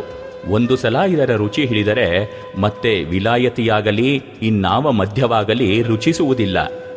ನೀನು ಇಲ್ಲಿನ ಮದ್ಯವನ್ನು ಸ್ವೀಕರಿಸಲು ಸಿದ್ಧನೋ? ಪರಮಹಂಸರ ಪ್ರಶ್ನೆಗೆ ಕಾಳಿಪದ ಏನು ಯೋಚಿಸಿದನೋ ಥಟ್ಟನೆ ಉತ್ತರವಿತ್ತ, ಮಹಾಶಯರೇ, ದಯವಿಟ್ಟು ಕೊಡಿ, ಜೀವನವೆಲ್ಲ ಆ ಅಮಲಿನ ಗುಂಗಿನಲ್ಲೇ ಕಳೆಯುತ್ತೇನೆ. ಪರಮಹಂಸರು ಹತ್ತಿರ ಕರೆದು ಸ್ಪರ್ಶಿಸಿದರು. ಸ್ಪರ್ಶ ಮಾತ್ರದಿಂದ ಕಾಳಿಪದನಲ್ಲಿ ಅದ್ಭುತ ಬದಲಾವಣೆ ಉಂಟಾಯಿತು. ಅವನು ಆ ದಿವ್ಯ ಸ್ಫೂರ್ತಿಯ ಸ್ಪರ್ಶದಿಂದ ಪ್ರಭಾವಿತನಾಗಿ ಅಪೂರ್ವ ಭಾವಾಂತರವನ್ನು ಹೊಂದಿದನು. ರೋಮಾಂಚಿತನಾದ ಆತನ ಕಣ್ಣುಗಳಿಂದ ಪ್ರೇಮಾಶ್ರು ಸುರಿಯತೊಡಗಿತು. ಅವನನ್ನು ಸಮಾಧಾನಗೊಳಿಸಲು ಅಲ್ಲಿ ಸೇರಿದವರಿಗೆ ಸಾಧ್ಯವಾಗಲಿಲ್ಲ. ಭಗವತ್ ಪ್ರೇಮದ ಅಮಲು ಅವನಿಗೆ ಹಿಡಿಯಿತು. ಅವನ ಬದುಕಿನ ದಿಕ್ಕೇ ಬದಲಾಯಿತು. ಉನ್ನತ ಆಧ್ಯಾತ್ಮಿಕ ಸ್ಥಿತಿ ಪ್ರಾಪ್ತವಾಯಿತು. ತೀವ್ರ ಭಕ್ತಿ, ಶ್ರದ್ಧೆ, ವ್ಯಾಕುಲತೆಗಳು ಮುಪ್ಪರಿಗೊಂಡ ಪ್ರಾರ್ಥನೆ ಫಲಿಸುವುದು ಖಂಡಿತ. ಸಾಧ್ವೀಪತಿಯ ಅಂತಹ ಪ್ರಾರ್ಥನೆಯಿಂದ ಕಾಳೀಪದ ಉದ್ಧಾರವಾದ. ಆಂತರ್ಯದ ಅಳಲು. ಕರ್ನಾಟಕದ ಸಂತ ಶ್ರೇಷ್ಠರಲ್ಲೊಬ್ಬರಾಗಿ ಪರಿವರ್ತಿತರಾದ ಜಗನ್ನಾಥದಾಸರ ಮೊದಲಿನ ಹೆಸರು ಶ್ರೀನಿವಾಸ. ಮಹಾ ವಿದ್ವಾಂಸರಾದ ಅವರು ವಿನಮ್ರ ಭಕ್ತರಾಗಿ ಪರಿವರ್ತನೆಗೊಂಡ ಕತೆ ರೋಚಕವಾಗಿದೆ. ಅವರು ಜನಿಸಿದುದು ಕ್ರಿಸ್ತಶಕ 1649ರಲ್ಲಿ ಉತ್ತರ ಕರ್ನಾಟಕದ ಹಳ್ಳಿಯಲ್ಲಿ. ಸಂಸ್ಕೃತ ಭಾಷೆ, ವೇದಾಂತ ಶಾಸ್ತ್ರಗಳಲ್ಲಿ ಅದ್ವಿತೀಯ ಪಾಂಡಿತ್ಯವನ್ನು ಪಡೆದು ಯೌವನದಲ್ಲೇ ಅವರು ಕೀರ್ತಿಶಾಲಿಗಳಾಗಿದ್ದರು. ಇವೆರಡರ ಪಾಠಕ್ಕಾಗಿ ಶಿಷ್ಯರು ಹೆಚ್ಚಿನ ಸಂಖ್ಯೆಯಲ್ಲಿ ಬರತೊಡಗಿದರು. ಪಾಂಡಿತ್ಯದ ಬಲದಿಂದ ಅಹಂಕಾರವೂ ಹುಲುಸಾಗಿ ಬೆಳೆಯಿತು. ಪರನಿಂದೆ ಆತ್ಮ ಪ್ರಶಂಸೆಗಳ ಕಾರ್ಯವೂ ಬೆಳೆಯಿತು. ಅದರಿಂದ ಅವರು ಭಕ್ತರನ್ನು ಶಾಸ್ತ್ರಜ್ಞಾನ ಮತ್ತು ಶಾಸ್ತ್ರೋಕ್ತ ಸಾಧನಾಹೀನರೆಂದು ಹಳಿದು ಹೀಯಾಳಿಸಲು ಹಿಂಜರಿಯುತ್ತಿರಲಿಲ್ಲ. ಆ ಕಾಲದ ಭಾಗವತಾಗ್ರೇಸರಾದ ವಿಜಯದಾಸರನ್ನೂ ಅಲ್ಪಭಾವದಿಂದ ಕಂಡು ಅಲ್ಪ ಮಾತುಗಳಿಂದ ಅವಹೇಳನ ಮಾಡಿದರು. ಶರಣರನ್ನು ಕೆಣಕುವ ಸಾಹಸ ಹಾವಿನ ಹೆಡೆಯನ್ನು ಕೊಂಡು ಕೆನ್ನೆಯ ತುರಿಸಿಕೊಂಡಂತೆ, ಒಡಲಲ್ಲಿ ಸುಣ್ಣದ ಕಲ್ಲು ಕಟ್ಟಿಕೊಂಡು ಮಡುವಿಗೆ ಬಿದ್ದಂತೆ ಎಂದು ಬಸವಣ್ಣನವರನ್ನು ಹೇಳಿದ್ದರಲ್ಲವೇ? ಭಾಗವತೋತ್ತಮರೂ ಮಹಾನುಭಾವರೂ ಆದ ಶ್ರೀ ವಿಜಯದಾಸರನ್ನು ನಿಂದಿಸಿದ ಫಲವು ಶ್ರೀನಿವಾಸಪ್ಪನವರಿಗೆ ಬಹುಬೇಗನೆ ಲಭಿಸಿತು. ಅವರು ತೀವ್ರ ಕ್ಷಯರೋಗದಿಂದ ನರಳಿದರು. ಅನ್ನಾಹಾರ ಸೇವನೆ ಇಲ್ಲದೆ ಅತ್ಯಂತ ದುರ್ಬಲರಾಗಿ ದೀನಹೀನ ಸ್ಥಿತಿಯಲ್ಲಿ ಬಿದ್ದರು. ಅತ್ಯಂತ ಅಸಹಾಯಕ ಸ್ಥಿತಿಯಲ್ಲಿ ದುರಂತ ಸನ್ನಿವೇಶದಲ್ಲಿ ಸಿಕ್ಕಿಕೊಂಡು ಆರ್ತರಾದರು.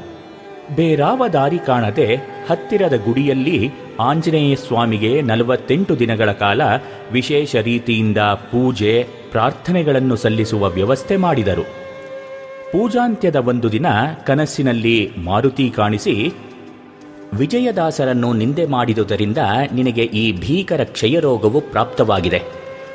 ಈಗಲಾದರೂ ಅವರನ್ನು ಮರೆಹೊಕ್ಕು ಅವರ ಅನುಗ್ರಹ ಸಂಪಾದಿಸಿದರೆ ನಿನ್ನ ರೋಗ ಪರಿಹಾರವಾಗಿ ಪೂರ್ಣ ಆಯಸ್ಸು ಪ್ರಾಪ್ತವಾಗುವುದು ಎಂಬ ವಚನವಿತ್ತ. ಶ್ರೀನಿವಾಸಪ್ಪ ಪಶ್ಚಾತ್ತಾಪದ ಕುಲುಮೆಯಲ್ಲಿ ಕರಗಿದ. ಪಾಂಡಿತ್ಯದ ಸೊಕ್ಕು ಅಡಗಿ ಆತ ಅತ್ಯಂತ ನಮ್ರನಾದ.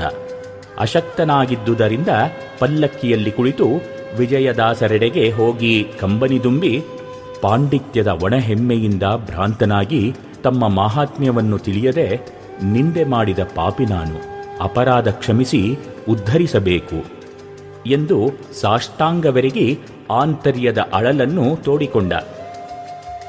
ದಯಾಳುಗಳಾದ ವಿಜಯದಾಸರು ಅವನನ್ನು ಕ್ಷಮಿಸಿ ತಮ್ಮ ಶಿಷ್ಯರಾದ ಗೋಪಾಲದಾಸರಲ್ಲಿಗೆ ಅವರನ್ನು ಕಳುಹಿಸಿ ಅವರಿಂದ ಮಾರ್ಗದರ್ಶನವನ್ನು ಪಡೆಯುವಂತೆ ನಿರ್ದೇಶಿಸಿದರು.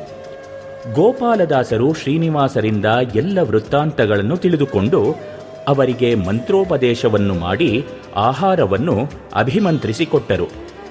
ಕ್ಷಯರೋಗ ಪೀಡಿತರಾಗಿ ಒಂದಗಳೂ ಅನ್ನವನ್ನು ತಿನ್ನಲಾರದ ಶ್ರೀನಿವಾಸಪ್ಪನವರು ಅವರು ಮಂತ್ರಿಸಿಕೊಟ್ಟ 2 ಜೋಳದ ರೊಟ್ಟಿಗಳನ್ನು ಭಕ್ಷಿಸಿ ಜೀರ್ಣಿಸಿಕೊಂಡರು. ಮುಂದೆ ಕೆಲವು ದಿನಗಳಲ್ಲೇ ಶ್ರೀನಿವಾಸಪ್ಪನವರ ಕ್ಷಯರೋಗವು ಸಂಪೂರ್ಣ ಪರಿಹಾರವಾಯಿತು. ಶ್ರೀಗುರುವಿನಲ್ಲಿ ಶರಣಾಗತರಾಗಿ ದಾಸತ್ವಕ್ಕೆ ಅಂಕಿತ ಪ್ರದಾನ ಮಾಡಬೇಕೆಂದಾಗ ಗೋಪಾಲದಾಸರು, ನೀನು ಪಂಢರಪುರಕ್ಕೆ ಹೋಗಿ ಶ್ರೀ ಪಾಂಡುರಂಗ ವಿಠಲನ ಸ್ಮರಣೆ ಮಾಡುತ್ತಾ ಚಂದ್ರಭಾಗಾ ನದಿಯಲ್ಲಿ ಸ್ನಾನ ಮಾಡುತ್ತಿರುವ ಕಾಲದಲ್ಲಿ ವಿಠಲನ ಅನುಗ್ರಹದಿಂದ ನಿನ್ನ ಹೆಸರು ಕೆತ್ತಲ್ಪಟ್ಟ ಶಿಲಾಫಲಕವೊಂದು ನಿನ್ನ ತಲೆಯ ಮೇಲೆ ಬಂದು ಕೂಡುತ್ತದೆ. ಆಗಲೇ ಅದನ್ನು ಸ್ವೀಕರಿಸಿ ಭಗವಂತನನ್ನು ಸ್ತುತಿಸು ಎಂದರು. ಶ್ರೀ ಗೋಪಾಲದಾಸರ ವಚನದಂತೆ ಅಲ್ಲಿ ಆ ಅದ್ಭುತವು ನಡೆಯಿತು. ಅವರಿಗೆ ಜಗನ್ನಾಥ ವಿಠಲ ಎಂಬ ಅಂಕಿತ ದೊರೆಯಿತು. ಶ್ರೀನಿವಾಸಪ್ಪನವರು ಅಂದಿನಿಂದ ಜಗನ್ನಾಥದಾಸರಾದರು. ಭಗವಂತನ ಅನಂತ ಮಹಿಮೆಗಳನ್ನು ಕೀರ್ತಿಸಿ ಸಕಲ ಪುಣ್ಯಕ್ಷೇತ್ರಗಳನ್ನು ಸಂದರ್ಶಿಸಿ ಮಹಾಭಗವದ್ಭಕ್ತರೆಂದು ವಿಖ್ಯಾತರಾದರು. ಭಕ್ತಿಯ ಅಸಾಧಾರಣ ಶಕ್ತಿಯನ್ನೂ ಮಹಿಮೆಯನ್ನೂ ತಿಳಿಸುವ ಮಹಾಕಾವ್ಯವನ್ನು ಜಗನ್ನಾಥದಾಸರು ಹೇಳಿದ ಮನನೀಯ ಸಾಲುಗಳು ಇಂತಿವೆ. ಮಲಗಿ ಪರಮಾದರದಿ ಪಾಡಲು ಕುಳಿತು ಕೇಳುವನ್, ಕುಳಿತು ಪಾಡಲು ನಿಲುವನ್, ನಿಂತರೆ ನಲಿವನ್, ನಲಿದರೆ ಒಲಿವನ್, ಸುಲಭನೋ ಹರಿ ತನ್ನವರ ಬಿಟ್ಟರೆಗಳಿಗೆ ನಿಲಲರಿಯನ್. ಇಂಥವನನ್ನು ಅರಿಯದೆ ಪಾಮರರು ಜಗದಲ್ಲಿ ನರಳುವರು. ಸಂಸಾರಿಗಳಿಗೂ ಸಾಧ್ಯ. ಗೋಂದಾವಳಿ ಕ್ಷೇತ್ರದಲ್ಲಿ ವಾಸವಾಗಿದ್ದ ಶ್ರೀ ಬ್ರಹ್ಮಚೈತನ್ಯ ಮಹಾರಾಜರಿಗೆ ಒಂದು ದಿನ ಸಂಸಾರಿಗಳಾದ ಭಕ್ತಜನರು ಒಂದು ಪ್ರಶ್ನೆಯನ್ನು ಕೇಳಿದರಂತೆ. ನಾವು ಸಂಸಾರಿಕರು, ನಮಗೆ ಹೆಂಡತಿ ಮಕ್ಕಳು, ಹೊಲ ಮನೆ, ದನಕರುಗಳು ಮುಂತಾಗಿ ಅನೇಕ ಉಪಾಧಿಗಳಿವೆ. ತಾವು ಹೇಳುವಂತೆ ಶ್ರೀರಾಮನಾಮ ಸ್ಮರಣೆಯನ್ನು ಸತತವಾಗಿ ಮಾಡುವುದಾಗಲಿ, ಶ್ರೀರಾಮನಾಮವನ್ನು ಏಕಾಗ್ರತೆಯಿಂದ ಧ್ಯಾನಿಸುವುದಾಗಲಿ, ಕೊನೆಗೆ ಸ್ವಲ್ಪ ಕಾಲ ಒಂದೇ ಚಿತ್ತದಿಂದ ಜಪ ಮಾಡುವುದಾಗಲಿ ನಮಗೆ ಸಾಧ್ಯವಿಲ್ಲವಾಗಿದೆ. ಇಂಥ ಸ್ಥಿತಿಯಲ್ಲಿ ನಾವು ಭಗವಂತನ ಸಾಕ್ಷಾತ್ಕಾರವನ್ನು ಪಡೆಯುವುದು ಹೇಗೆ? ನಮ್ಮಂಥವರಿಗೆ ಪರಮಾರ್ಥ ಪ್ರಾಪ್ತಿಗೆ ಮಾರ್ಗವಾವುದು? ದಯವಿಟ್ಟು ತಿಳಿಸಿಕೊಡಿ. ಅದಕ್ಕೆ ಶ್ರೀ ಮಹಾರಾಜರು ಉತ್ತರಿಸಿದರು. ನೀವು ಹೆಂಡತಿ ಮಕ್ಕಳನ್ನು ಕಂಡಾಗ ಶ್ರೀರಾಮನು ಆ ಹೆಂಡತಿ ಮಕ್ಕಳನ್ನು ನನಗೆ ಪಾಲನೆ ಮಾಡುವುದಕ್ಕಾಗಿ ಕೊಟ್ಟಿದ್ದಾನೆ. ನಾನು ಅವರ ಬಗ್ಗೆ ಏನೇನು ಮಾಡಬೇಕಾದ ಕರ್ತವ್ಯವಿದೆಯೋ ಅದೆಲ್ಲವನ್ನೂ ಮಾಡಿ ಶ್ರೀರಾಮನಿಗೆ ಒಪ್ಪಿಸಬೇಕು. ಈ ಬಗ್ಗೆ ಏನು ಮಾಡಿದಿರಿ ಎಂದು ಪರಮಾತ್ಮನು ಕೇಳುತ್ತಾನೆ. ನಾನವನಿಗೆ ಉತ್ತರ ಹೇಳಬೇಕು ಎಂಬುದನ್ನು ಮತ್ತೆ ಮತ್ತೆ ಮನಸ್ಸಿಗೆ ತಂದುಕೊಳ್ಳಿ. ಹೀಗೆಯೇ ಮನೆ, ಹೊಲ, ದನಗಳೇ ಮುಂತಾದ ಎಲ್ಲದರ ಬಗ್ಗೆಯೂ ನಾನು ಶ್ರೀರಾಮನಿಗೆ ಉತ್ತರ ಹೇಳಬೇಕು ಎಂದು ಮತ್ತೆ ಮತ್ತೆ ನೆನಪಿಸಿಕೊಳ್ಳಿ. ಇದರಿಂದ ನಿಮಗೆ ನಿಮ್ಮ ಸಂಸಾರದ ಯಾವುದೇ ವಸ್ತುವನ್ನು ನೋಡಿದಾಗ ಇದು ಶ್ರೀರಾಮನದು, ನನಗೆ ಅವನು ಇದನ್ನು ನೋಡಿಕೊಳ್ಳಲು ಕೊಟ್ಟಿದ್ದಾನೆ, ನಾನು ನನ್ನ ಕರ್ತವ್ಯವನ್ನು ಆ ಬಗ್ಗೆ ಮಾಡಿ ಅವನಿಗೆ ಒಪ್ಪಿಸಬೇಕು ಎಂಬ ಭಾವವು ಹುಟ್ಟುವುದು. ಕೆಲವು ದಿನ ಪ್ರಯತ್ನಪೂರ್ವಕವಾಗಿ ಈ ಭಾವನೆಯನ್ನು ರೂಢಿಸಿಕೊಂಡರೆ ಕಾಲಾಂತರದಲ್ಲಿ ಅದು ರೂಢಿಯಾಗಿ ಮುಂದೆ ಸಹಜವಾಗಿಯೇ ಆ ಭಾವನೆಯು ನಿಮ್ಮ ಅಂತಃಕರಣದಲ್ಲಿ ಮೂಡುವುದು. ಇದರಿಂದ ಮುಂದೆ ನನ್ನದು ಎಂಬ ಅಭಿಮಾನವು ಹೊರಟು ಹೋಗಿ ಒಳಗೂ ಹೊರಗೂ ರಾಮ ಭಾವನೆಯು ವ್ಯಾಪಿಸಿಬಿಡುವುದು.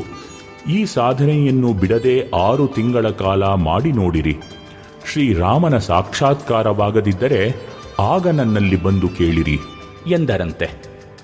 ಪ್ರಾರ್ಥನೆ ಬಲವಾದಂತೆ ಸಂಸಾರದ ಬಂಧನಗಳು ಸಡಿಲಾಗಿ ದೇವರ ಕಡೆಗೆ ಓಟ ತೀವ್ರವಾಗುತ್ತದೆ. ದೇವರು ನೋಡುವುದು ಭಕ್ತನ ಮನಸ್ಸು, ಹೃದಯಗಳನ್ನೇ ಹೊರತು ಆತ ಸನ್ಯಾಸಿಯೋ ಸಂಸಾರಿಯೋ ಎಂಬುದನ್ನಲ್ಲ.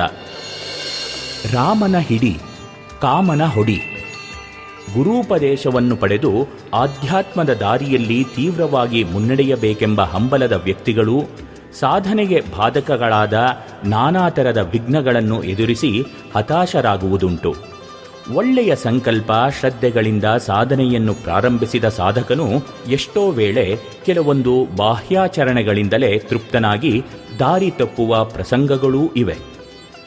ಗುರಿಯ ಬಗ್ಗೆ ಸ್ಪಷ್ಟವಾದ ತಿಳುವಳಿಕೆ, ಸಾಧನೆಯ ಕ್ರಮಗಳ ಪರಿಚಯ, ನಿಜವಾದ ಸಾಧಕರ ಹಿತನುಡಿಯ ಪ್ರೋತ್ಸಾಹ ಮತ್ತು ವಿಷಯ ವಸ್ತುಗಳಿಂದ ದೂರವಿರುವ ಅವಕಾಶ ಇವುಗಳನ್ನು ಹೊಂದಿದ್ದು ಹಳೆಯ ಕುಸಂಸ್ಕಾರಗಳಿಂದ ಮನಸ್ಸು ಚಂಚಲವಾಗುವುದುಂಟು.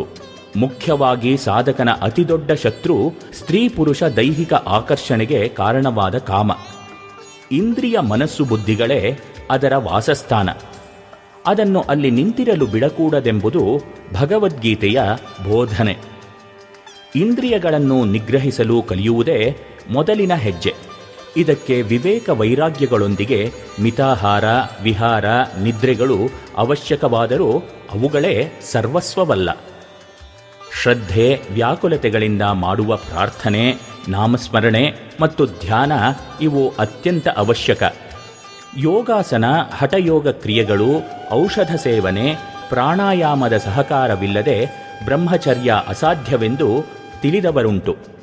ಶ್ರೀರಾಮಕೃಷ್ಣರು ಈ ವಿಷಯದಲ್ಲಿ ತೋರಿದ ಬೆಳಕು ಮತ್ತು ಅವರ ಉಪದೇಶವನ್ನನುಸರಿಸಿ ಪರಿಶುದ್ಧರಾದ ಸಾಧಕರ ಅನುಭವಗಳ ಮಾತುಗಳು ಗಮನಾರ್ಹ. ಶ್ರೀರಾಮಕೃಷ್ಣರ ಶಿಷ್ಯಾಗ್ರಣಿಗಳಲ್ಲಿ ಒಬ್ಬರಾದ ಸ್ವಾಮಿ ಯೋಗಾನಂದರು ತಮ್ಮ 15ನೇ ವರ್ಷದ ಹೊತ್ತಿಗೆ ದಕ್ಷಿಣೇಶ್ವರಕ್ಕೆ ಹೋಗಿ ಬರುತ್ತಿದ್ದರು. ಒಂದು ದಿನ ದೇವಾಲಯದ ವಠಾರದಲ್ಲಿ ಹಠಯೋಗಿಯೊಬ್ಬ ವಿವಿಧ ಆಸನಗಳನ್ನು, ಯೌಗಿಕ ಕ್ರಿಯೆಗಳನ್ನು ತೋರಿಸಿ ಯುವಕರನ್ನು ಆಕರ್ಷಿಸುತ್ತಿದ್ದ. ಯೋಗಾನಂದರು ಅದನ್ನು ಕುತೂಹಲದಿಂದ ವೀಕ್ಷಿಸುತ್ತಿದ್ದರು.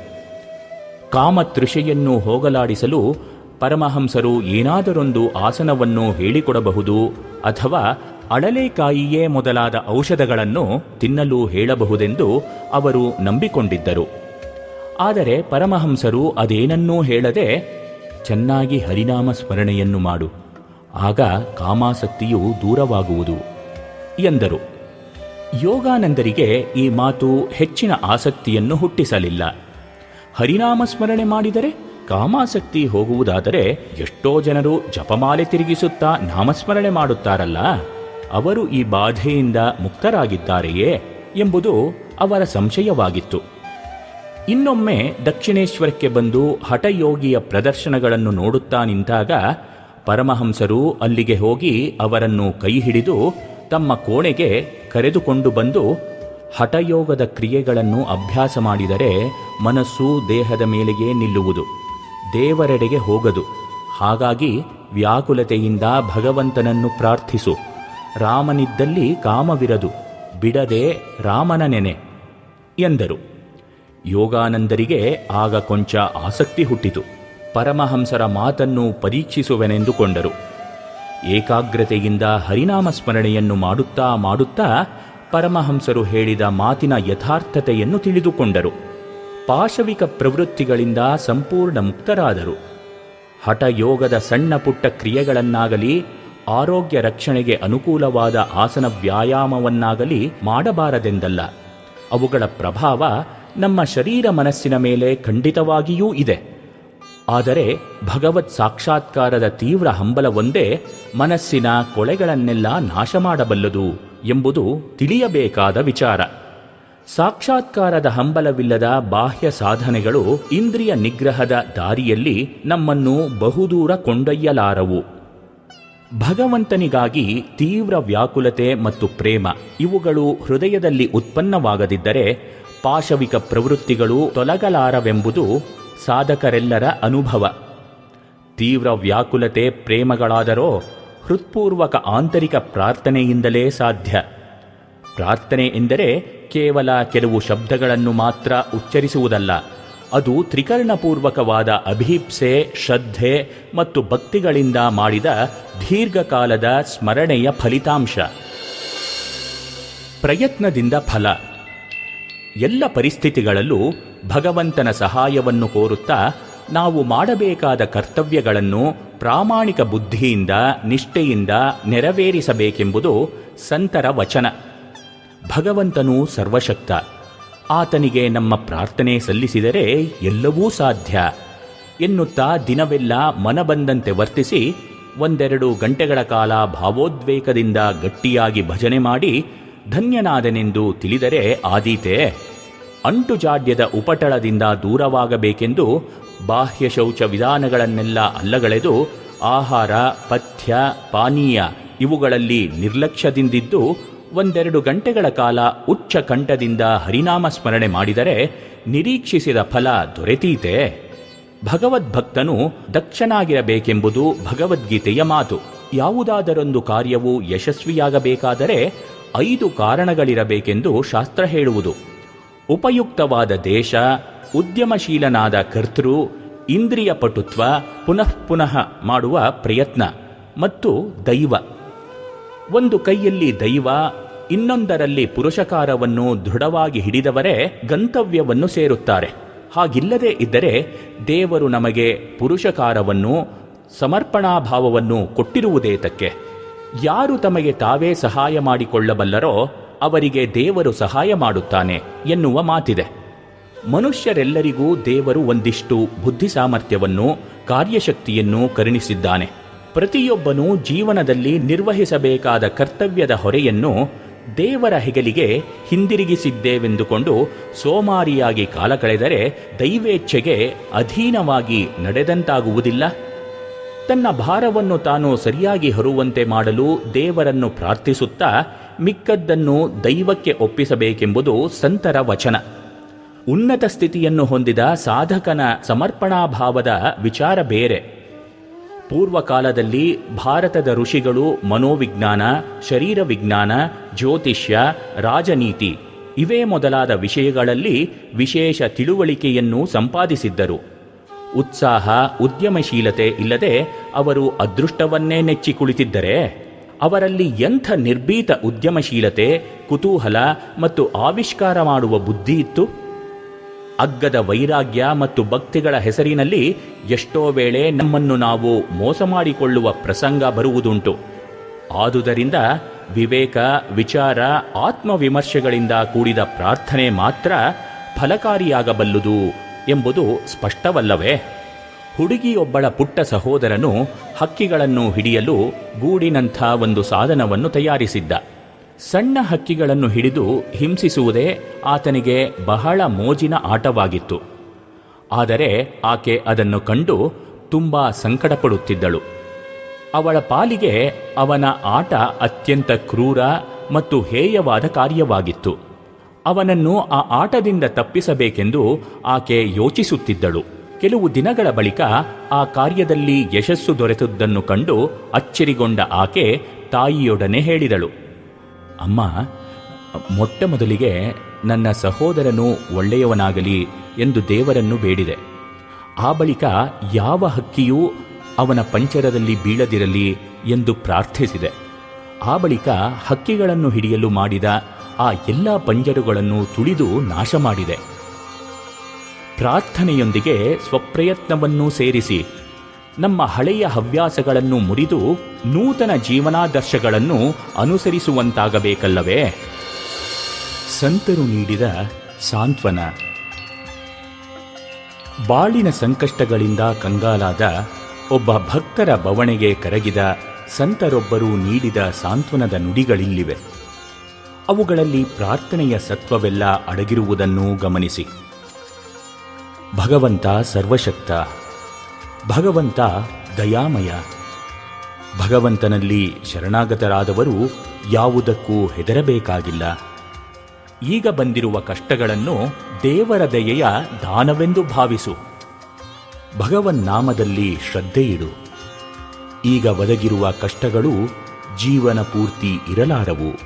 ಸೇತುವೆಯ ಕೆಳಗೆ ಹರಿಯುವ ನೀರಿನಂತೆ ಕಷ್ಟಗಳು ಸಹ ನಿವಾರಣೆಯಾಗುತ್ತವೆ. ತಾಳ್ಮೆಗೆಡಬೇಡ, ತಲ್ಲಣಿಸದಿರು ಕಂಡ್ಯ ತಾಳುಮನವೇ.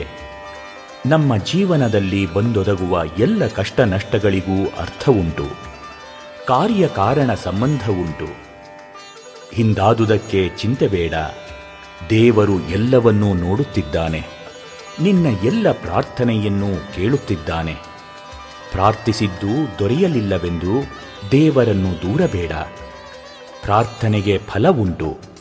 ಶ್ರದ್ಧಾ ಭಕ್ತಿ ಎಂಬ ಎತ್ತುಗಳಿಂದ ಕಾಯವೆಂಬ ಜಮೀನಿನಲ್ಲಿ ಮಂತ್ರವೆಂಬ ನೇಗಿಲಿನಿಂದ ಉಳುಮೆ ಮಾಡಿದಲ್ಲಿ ಭಗವಂತನ ಕೃಪೆ ಎಂಬ ಗಂಗೆಯ ಸಹಾಯದಿಂದ ಮುಂದೆ ಫಲ ಸಿಗುವುದರಲ್ಲಿ ಸ್ವಲ್ಪವೂ ಸಂದೇಹವಿಲ್ಲ.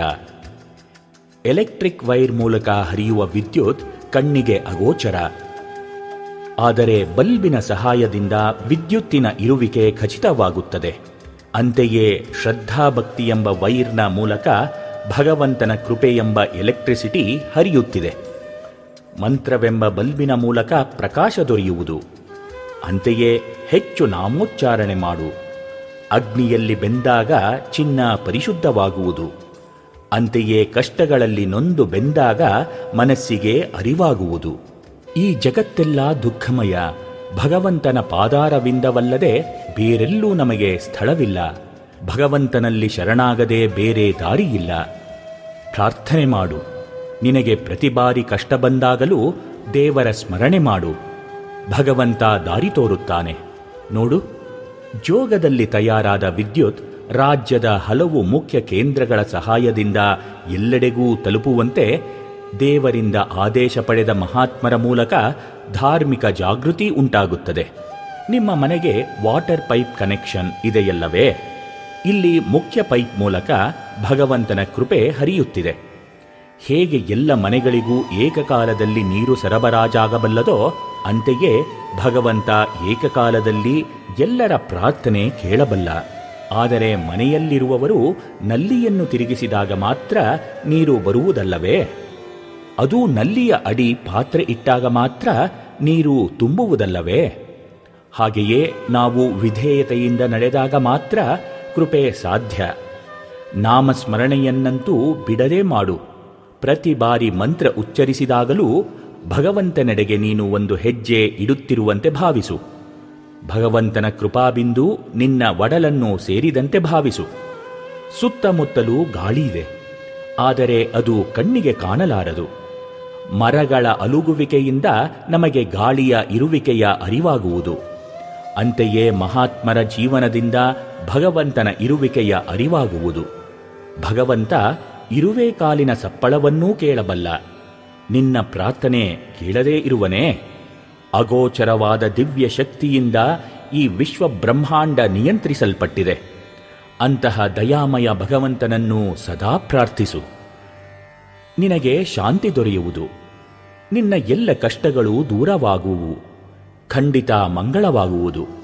ಹಾಲಿನಲ್ಲಿ ಕರಗಿದ ಸಕ್ಕರೆ ಕಣ್ಣಿಗೆ ಕಾಣದು, ಆದರೆ ರುಚಿ ನೋಡಿದಾಗ ಸಕ್ಕರೆಯ ಸಿಹಿ ಅನುಭವವಾಗುವುದು. ಅಂತೆಯೇ ಭಗವಂತನ ನಾಮ ಹಾಗೂ ಭಗವಂತ ಬೇರೆಯಲ್ಲ. ನಾಮವನ್ನು ಜಪಿಸುತ್ತಾ ಹೋದಂತೆ ಭಗವಂತನ ದರ್ಶನ ನಮಗೆ ದೊರೆಯುವುದು. ಪುಟ್ಟ ಬಾಲಕನ ಸೊಂಟಕ್ಕೆ ಹಗ್ಗ ಕಟ್ಟಿ ಬಾವಿಯಲ್ಲಿ ಈಜು ಕಲಿಸುತ್ತಿರುವಂತೆ ಭಗವಂತ ಭಕ್ತರ ಸೊಂಟಕ್ಕೆ ಕೃಪೆಯ ಹಗ್ಗ ಕಟ್ಟಿ ಈ ಸಂಸಾರ ಸಾಗರವನ್ನು ಯಶಸ್ವಿಯಾಗಿ ದಾಟಲು ಕಲಿಸುತ್ತಿದ್ದಾನೆ. ಬಾಲಕ ಮುಳುಗುವಂತಾದಾಗ ಹಗ್ಗ ಮೇಲೆಳೆಯುವಂತೆ ಕಷ್ಟಗಳು ಬಂದಾಗ ಭಗವಂತನೂ ಕೈಬಿಡನು. ಹೇಗೆ ಬಸ್ಸೊಂದರಲ್ಲಿ ಎಷ್ಟೇ ರಶ್ ಇದ್ದರೂ ಡ್ರೈವರಿನಿಗಾಗಿ ಸ್ವಲ್ಪ ಜಾಗ ಇಟ್ಟಿರುವರೋ, ಹಾಗೆಯೇ ದಿನನಿತ್ಯ ಕೆಲಸ ಕಾರ್ಯ ಎಷ್ಟೇ ಇದ್ದರೂ ಧ್ಯಾನ ಪ್ರಾರ್ಥನೆಗಳಿಗಾಗಿ ದಿನವೂ ಸ್ವಲ್ಪ ಸಮಯ ಮೀಸಲಾಗಿಡು. ಸ್ತೋತ್ರ ಪಾಠ ಮಾಡು. ಆಡಿಕೊಳ್ಳುವವರು ಈ ಪ್ರಪಂಚದಲ್ಲಿ ಇದ್ದೇ ಇರುವರು. ಆ ಬಗ್ಗೆ ಚಿಂತಿಸದಿರು.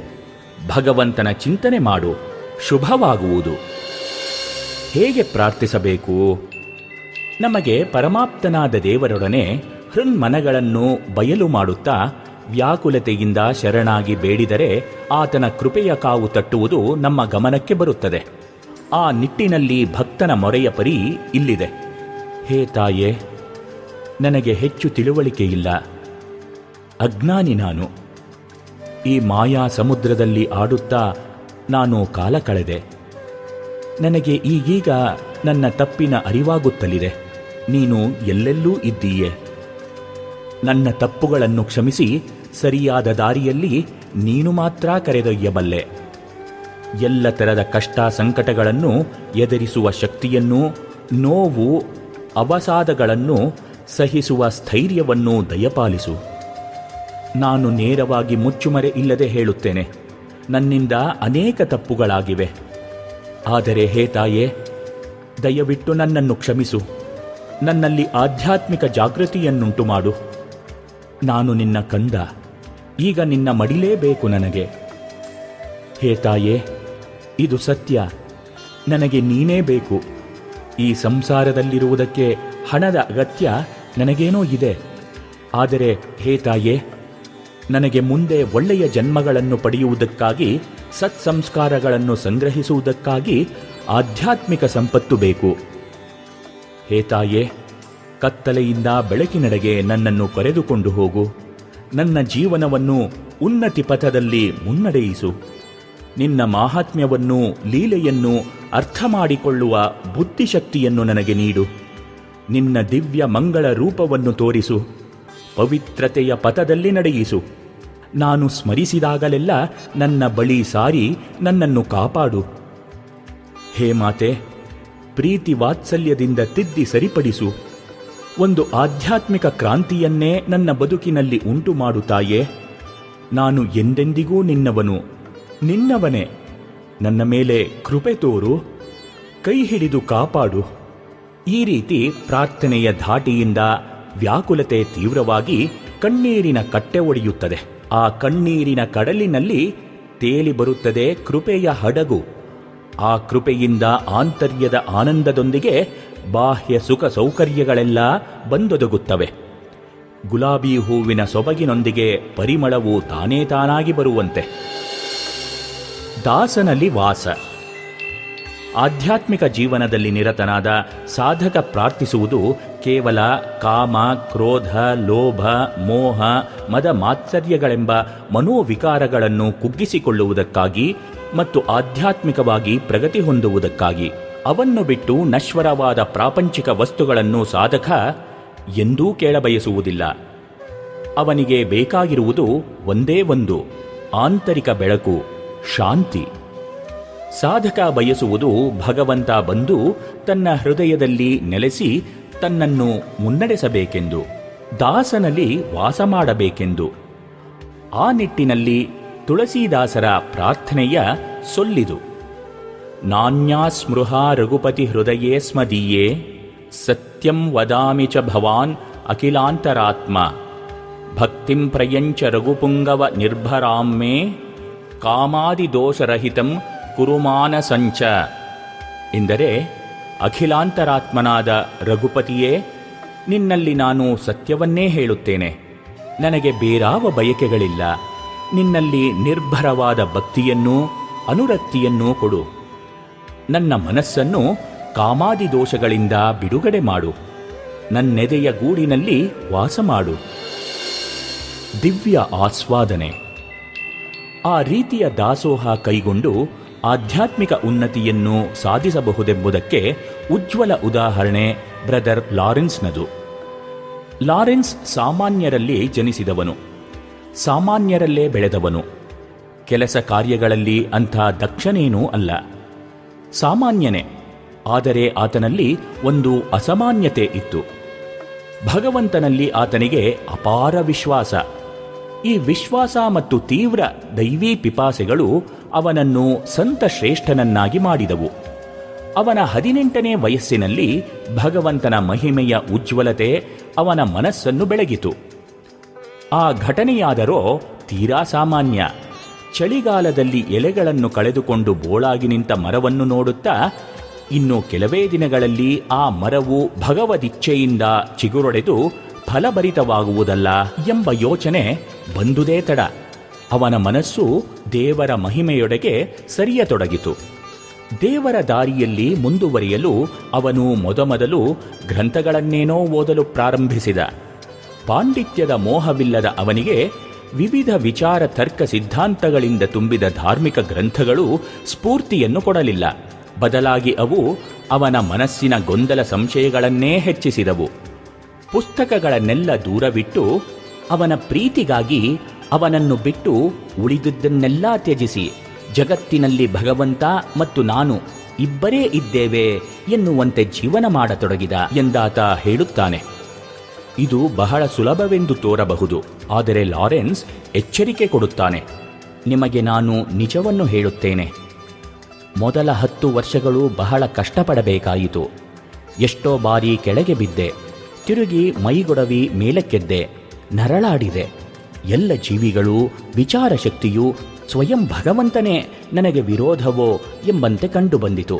ಆದರೆ ಲಾರೆನ್ಸ್ ದೃಢ ನಿಶ್ಚಯ ಮಾಡಿದ್ದ, ಏನೇ ಬರಲಿ, ಎಂಥ ಕಠಿಣ ದಿನಗಳೇ ಜೀವನದಲ್ಲಿ ನನ್ನ ಪಾಲಿಗಿರಲಿ, ಭಗವಂತನ ಪ್ರೀತಿಗಾಗಿಯೇ ನಾನು ಎಲ್ಲ ಕೆಲಸಗಳನ್ನೂ ಮಾಡುತ್ತೇನೆ. ಸ್ವಕರ್ಮಣ ತಮಭ್ಯರ್ಚ ಎನ್ನುವ ಗೀತೋಕ್ತಿಗೆ ಆತನ ಜೀವನ ಸಾಧನೆ ಒಂದು ಜ್ವಲಂತ ಉದಾಹರಣೆ. ಭಗವಂತನಿಗಾಗಿ, ಆತನ ಪ್ರೀತಿಗಾಗಿ ಮಾಡುವ ಎಲ್ಲ ಕೆಲಸಗಳಲ್ಲೂ ಆಸಕ್ತರಾಗಬೇಕು. ಕೆಲಸ ಯಾವುದೇ ಇರಲಿ, ಒಂದು ಹುಲ್ಲು ಕಡ್ಡಿಯನ್ನು ನೆಲದ ಮೇಲಿಂದ ಎತ್ತುವುದೇ ಆಗಲಿ, ಎಲ್ಲವೂ ಅವನಿಗಾಗಿ.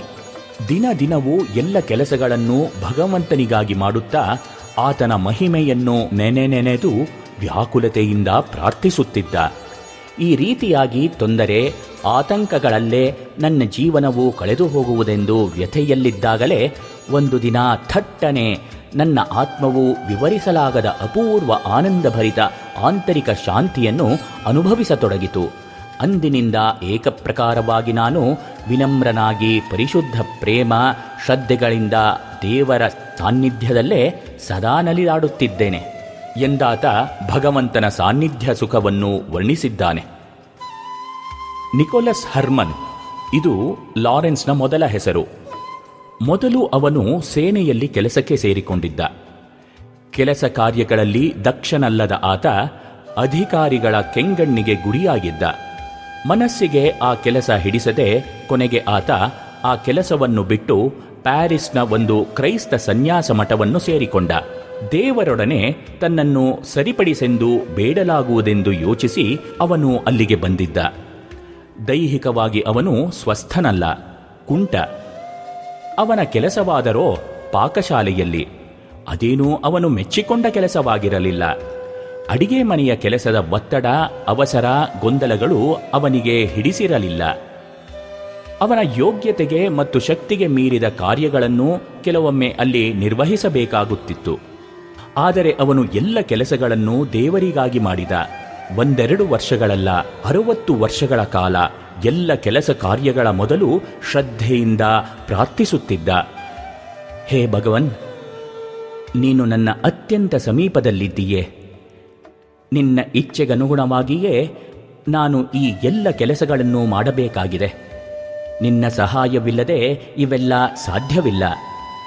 ತಂದೆ, ನಿನ್ನ ಸಾನ್ನಿಧ್ಯದಿಂದ ನನ್ನನ್ನು ವಿಚ್ಯುತಿಗೊಳಿಸಬೇಡ ಎಂಬುದೇ ನಿನ್ನಲ್ಲಿ ನನ್ನ ಬೇಡಿಕೆ. ಭಗವಂತನಿಂದ ಸಹಾಯವನ್ನು ಪಡೆಯುವ ರಹಸ್ಯವನ್ನೂ ಅವನು ಈ ಮಾತುಗಳಿಂದ ಹೇಳುತ್ತಾನೆ. ಭಗವಂತನೊಡನೆ ಏಕಭಾವದಿಂದ ಸರಳವಾಗಿ ವ್ಯವಹರಿಸಬೇಕು. ನಿಷ್ಕಪಟಿಯಾಗಿ ಸಹಜ ಸರಳ ಭಾಷೆಯಲ್ಲಿ ಆತನ ಹತ್ತಿರ ಮಾತನಾಡಬೇಕು. ಯಾವುದಾದರೊಂದು ಒಳ್ಳೆಯ ಕೆಲಸ ಮಾಡುವ ಅವಕಾಶ ಸಿಕ್ಕಿದಾಗ ಅದು ಅತ್ಯುತ್ತಮ ರೀತಿಯಲ್ಲಿ ಕೊನೆಗೊಳ್ಳುವಂತೆ ಆತನನ್ನು ಪ್ರಾರ್ಥಿಸಿಕೊಳ್ಳಬೇಕು. ಲಾರೆನ್ಸ್ ಪ್ರಾರ್ಥನೆಯಿಂದ ಎಂಥ ಉನ್ನತ ಮಾನಸಿಕ ಸ್ಥಿತಿಯನ್ನು ಪಡೆದಿದ್ದನೆಂಬುದು ಅವನ ಮಾತಿನಿಂದಲೇ ತಿಳಿಯುತ್ತದೆ. ನನಗಾದರೋ ಪ್ರಾರ್ಥನೆಯ ಸಮಯ ಮತ್ತು ಕೆಲಸ ಕಾರ್ಯಗಳ ಸಮಯ ಬೇರೆಯಾಗಿರಲಿಲ್ಲ. ಹಲವು ಮಂದಿ ಹಲವಾರು ವಸ್ತುಗಳನ್ನು ಏಕಕಾಲದಲ್ಲಿ ಕೇಳುತ್ತಿರುವಾಗ ಪಾಕಶಾಲೆಯ ಸದ್ದುಗದ್ದಲಗಳ ನಡುವೆ ಕೂಡ ತೀವ್ರ ಏಕಾಗ್ರಚಿತ್ತನಾಗಿ ಏಕಾಂತದಲ್ಲಿ ಪ್ರಾರ್ಥಿಸುವಾಗಿನಷ್ಟೇ ಸಮಚಿತ್ತತೆ, ಶಾಂತಿಗಳಿಂದ ಭಗವತ್ ಸಾನ್ನಿಧ್ಯದ ಅನುಭವ ನನಗಾಗುತ್ತಿತ್ತು. ಲಾರೆನ್ಸ್ ಭಕ್ತನೂ ಅಹುದು, ಕರ್ಮಯೋಗಿಯೂ ಅಹುದು. ಒಂದು ದೃಢ ನಿಶ್ಚಯ ಮಾಡು, ಹೃತ್ಪೂರ್ವಕ ತ್ಯಾಗವನ್ನು ಮಾಡು ಎಂದು ಆತ ಹೇಳಿದಾಗ ಎಲ್ಲವನ್ನೂ ಬಿಟ್ಟು ಕಾಡನ್ನು ಸೇರು ಎಂದು ಹೇಳುತ್ತಿಲ್ಲ. ದೇವರಿಗಾಗಿ ಎಲ್ಲ ಕೆಲಸಗಳನ್ನೂ ಮಾಡಬೇಕೆಂದು ಹೇಳುತ್ತಾನೆ. ದೇವರಿಗಾಗಿ ನಾವು ಸಣ್ಣ ಪುಟ್ಟ ಕೆಲಸಗಳನ್ನು ಮಾಡಲೂ ಹಿಂಜರಿಯಬಾರದು. ಕೆಲಸದ ಮಹತ್ವವನ್ನು ದೇವರು ಕಾಣುವುದಿಲ್ಲ, ಆದರೆ ಅದನ್ನು ಪ್ರೀತಿಯಿಂದ ಮಾಡಿದನೆ ಎಂದು ಕಾಣುತ್ತಾನೆ. ನಮ್ಮ ಆಧ್ಯಾತ್ಮಿಕ ಪ್ರಗತಿಯು ಕೆಲಸದ ಬದಲಾವಣೆಯನ್ನಾಗಲಿ ಸ್ಥಾನ ಬದಲಾವಣೆಯನ್ನಾಗಲಿ ಹೊಂದಿಕೊಂಡಿಲ್ಲ. ನಿಂತ ಸ್ಥಾನದಲ್ಲೇ ನಿಂತು ಎಲ್ಲ ಕೆಲಸಗಳನ್ನು ಭಗವಂತನ ಪ್ರೀತಿಗಾಗಿ ಮಾಡುವುದೇ ಸೂಕ್ತ ಉಪಾಯ. ಸತ್ಯ ಸಾಕ್ಷಾತ್ಕಾರದ ಅನುಭವವನ್ನು ಹೊಂದಿದ ವ್ಯಕ್ತಿಯಷ್ಟು ಅಧಿಕಾರವಾಣಿಯಿಂದ ಓದು ಬರಹಬಲ್ಲ ಪಂಡಿತನು ಮಾತನಾಡಲಾರ. ಭಗವಂತನ ದಾರಿಯಲ್ಲಿ ನಡೆದ ಸಜ್ಜನರ ವಾಣಿ ನೇರವಾಗಿ ಮನುಷ್ಯರ ಹೃದಯವನ್ನು ಪ್ರವೇಶಿಸುತ್ತದೆ. ಹಲವಾರು ವರ್ಷಗಳವರೆಗೆ ತರ್ಕ ವಿತರ್ಕಗಳನ್ನು ಮಾಡುತ್ತಾ ಬೆಳಕನ್ನು ಕಾಣದೆ ಕಾಲ ಕಳೆಯಬಹುದು. ಆದರೆ ಸರಳ ವಿನಮ್ರ ಹೃದಯಗಳ ಅಂತರಾಳದಲ್ಲಿ ಭಗವಂತ ಕೃಪೆದೋರಿ ಅತ್ಯಂತ ಸೂಕ್ಷ್ಮವಾದ ಆಧ್ಯಾತ್ಮಿಕ ಸತ್ಯಗಳನ್ನು, ತನ್ನ ಮಹಿಮೆಯನ್ನು ಮಿಂಚಿನಂತೆ ಬೆಳಗುವನು. ಲಾರೆನ್ಸ್ ಅತ್ಯಂತ ವಿನಮ್ರನಾಗಿ ಆದರೆ ದೃಢತೆಯಿಂದ ಹೇಳುತ್ತಾನೆ, ಈಗ ನಾನು ನಂಬುವ ಪ್ರಶ್ನೆಯೇ ಇಲ್ಲ. ಕಾರಣ ನಾನೇ ಆತನನ್ನು ಸದಾ ಸರ್ವದಾ ಕಾಣುತ್ತಿದ್ದೇನೆ. ಆತನ ದಿವ್ಯ ಆಸ್ವಾದನೆಯನ್ನು ಅನುಭವಿಸುತ್ತಿದ್ದೇನೆ. ಬಾಗಿಲನ್ನು ತಟ್ಟು, ನಿರಂತರ ಆ ದಿಸೆಯಲ್ಲಿ ಹೋರಾಡು. ಅವನು ಖಂಡಿತವಾಗಿಯೂ ಬಾಗಿಲನ್ನು ತೆರೆಯುವನೆಂದು ನಾನು ಹೇಳುತ್ತೇನೆ ಎಂದು ಸಾಧಕರನ್ನು ಅವನು ಹುರಿದುಂಬಿಸುತ್ತಾನೆ. ಆತನ ಕಳಕಳಿಯ ಕರೆಯನ್ನು ಯಾರು ತಾನೇ ತಿರಸ್ಕರಿಸಬಲ್ಲರು? ಧ್ಯಾನಕ್ಕೆ ಪ್ರೇರಕ, ಪೂರಕ. ತೈಲಧಾರೆಯಂತೆ ಮನಸ್ಸು ಏಕಮುಖವಾಗಿ ದೇವರೆಡೆಗೆ ಹರಿಯುವುದೇ ಧ್ಯಾನ. ಜಪದಲ್ಲಿ ಏಕನಿಷ್ಠೆ, ಏಕಾಗ್ರತೆಗಳು ಏಕೀಭವಿಸಿದಾಗ ಅದು ಧ್ಯಾನದ ಮಟ್ಟಕ್ಕೇರುತ್ತದೆ. ಹೃದಯವು ಧ್ಯಾನಕ್ಕೆ ಪ್ರಶಸ್ತವಾದ ಸ್ಥಾನ ಎಂಬುದು ಧ್ಯಾನಸಿದ್ಧರ ಅಭಿಮತ. ಜ್ಞಾನ ಮಾರ್ಗಾವಲಂಬಿಗಳು ಭ್ರೂಮಧ್ಯದಲ್ಲೂ ಭಕ್ತರು ಹೃದಯದಲ್ಲೂ ಧ್ಯಾನಿಸುತ್ತಾರೆ ಎನ್ನುವುದುಂಟು. ಧ್ಯಾನಾಭ್ಯಾಸರತರಿಗೆ ಪ್ರಾರಂಭದಲ್ಲಿ ಹೃದಯವೇ ಪ್ರಶಸ್ತವಾದ ತಾಣ ಎಂಬುದರಲ್ಲಿ ಸಂಶಯವಿಲ್ಲ. ಆದರೆ ಆ ಹೃದಯ ಯಾವುದು? ಸರಿಯಾಗಿ ಪರಿಶೀಲಿಸಿದರೆ ನಮಗೆಲ್ಲರಿಗೂ ತ್ರಿವಿಧ ಹೃದಯಗಳಿವೆ ಎಂಬ ಸಂಗತಿ ಗೊತ್ತಾಗುವುದು. ಶರೀರಾದ್ಯಂತ ರಕ್ತವನ್ನು ಪಂಪಿಸುವ ಕೆಲಸ ಮಾಡುತ್ತಿರುವ ಲಬ್ ಡಬ್ ಎನ್ನುವ ಹೃದಯದ ಪರಿಚಯ ಎಲ್ಲರಿಗೂ ಇದೆ. ಇದು ತನ್ನ ಕೆಲಸವನ್ನು ನಿಷ್ಠೆಯಿಂದ ನೆರವೇರಿಸದೆ ನಮ್ಮ ಯಾವ ವ್ಯವಹಾರ ಚಟುವಟಿಕೆಗಳು ನಡೆಯಲಾರವು ಎಂಬುದು ದಿಟ. ಹೃದಯಾಂತರಾಳದಲ್ಲಿ ಈ ಮಾತನ್ನು ಹೇಳುತ್ತೇನೆ. ಆತನಿಗೆ ಹೃದಯ ಶುದ್ಧಿ ಇದೆ. ನಿಮ್ಮ ಮಾತುಗಳು ಹೃದಯದಿಂದ ಬರುತ್ತವೆ, ಅವು ಬುದ್ಧಿಯ ಕಸರತ್ತಲ್ಲ ಎಂದೆಲ್ಲ ಹೇಳುವಾಗ ನಾವು ಉದ್ದೇಶಿಸಿರುವುದು ಭಾವನೆಗಳ ನೆಲೆಯಾದ ಹೃದಯವನ್ನು. ಇದು ಎರಡನೆಯ ಬಗೆಯದು. ಪ್ರೀತಿ, ಭಕ್ತಿ, ನಿಸ್ವಾರ್ಥತೆ, ಪರದುಃಖ ಕಾತರತೆ, ಸೇವಾ ಮನೋಭಾವ, ನಿರಹಂಕಾರ ಇವೆಲ್ಲ ಹೃದಯವಂತಿಕೆಯ ಲಕ್ಷಣಗಳು. ನಮಗಿರುವ ಇನ್ನೊಂದು ಹೃದಯವೇ ಆಧ್ಯಾತ್ಮಿಕ ಹೃದಯ. ಇದನ್ನು ಅನಾಹತ ಚಕ್ರ ಎಂದು ಕರೆಯುತ್ತಾರೆ. ಹೃದಯದಲ್ಲಿ ಧ್ಯಾನ ಮಾಡಿ ಎಂದಾಗ ಈ ಆಧ್ಯಾತ್ಮಿಕ ಹೃದಯದಲ್ಲಿ ಮನಸ್ಸನ್ನು ನಿಲ್ಲಿಸಿ ಎಂದರ್ಥ. ನಮ್ಮಲ್ಲಿ ಹೆಚ್ಚಿನವರ ಮಾನಸಿಕ ಶಕ್ತಿಯೆಲ್ಲ ದೈಹಿಕ, ಜೈವಿಕ ಬಯಕೆಗಳ ತೃಪ್ತಿಗಾಗಿ ಮತ್ತು ಅಹಂನ ರಕ್ಷಣೆಗಾಗಿಯೇ ವ್ಯಯವಾಗುತ್ತದೆ.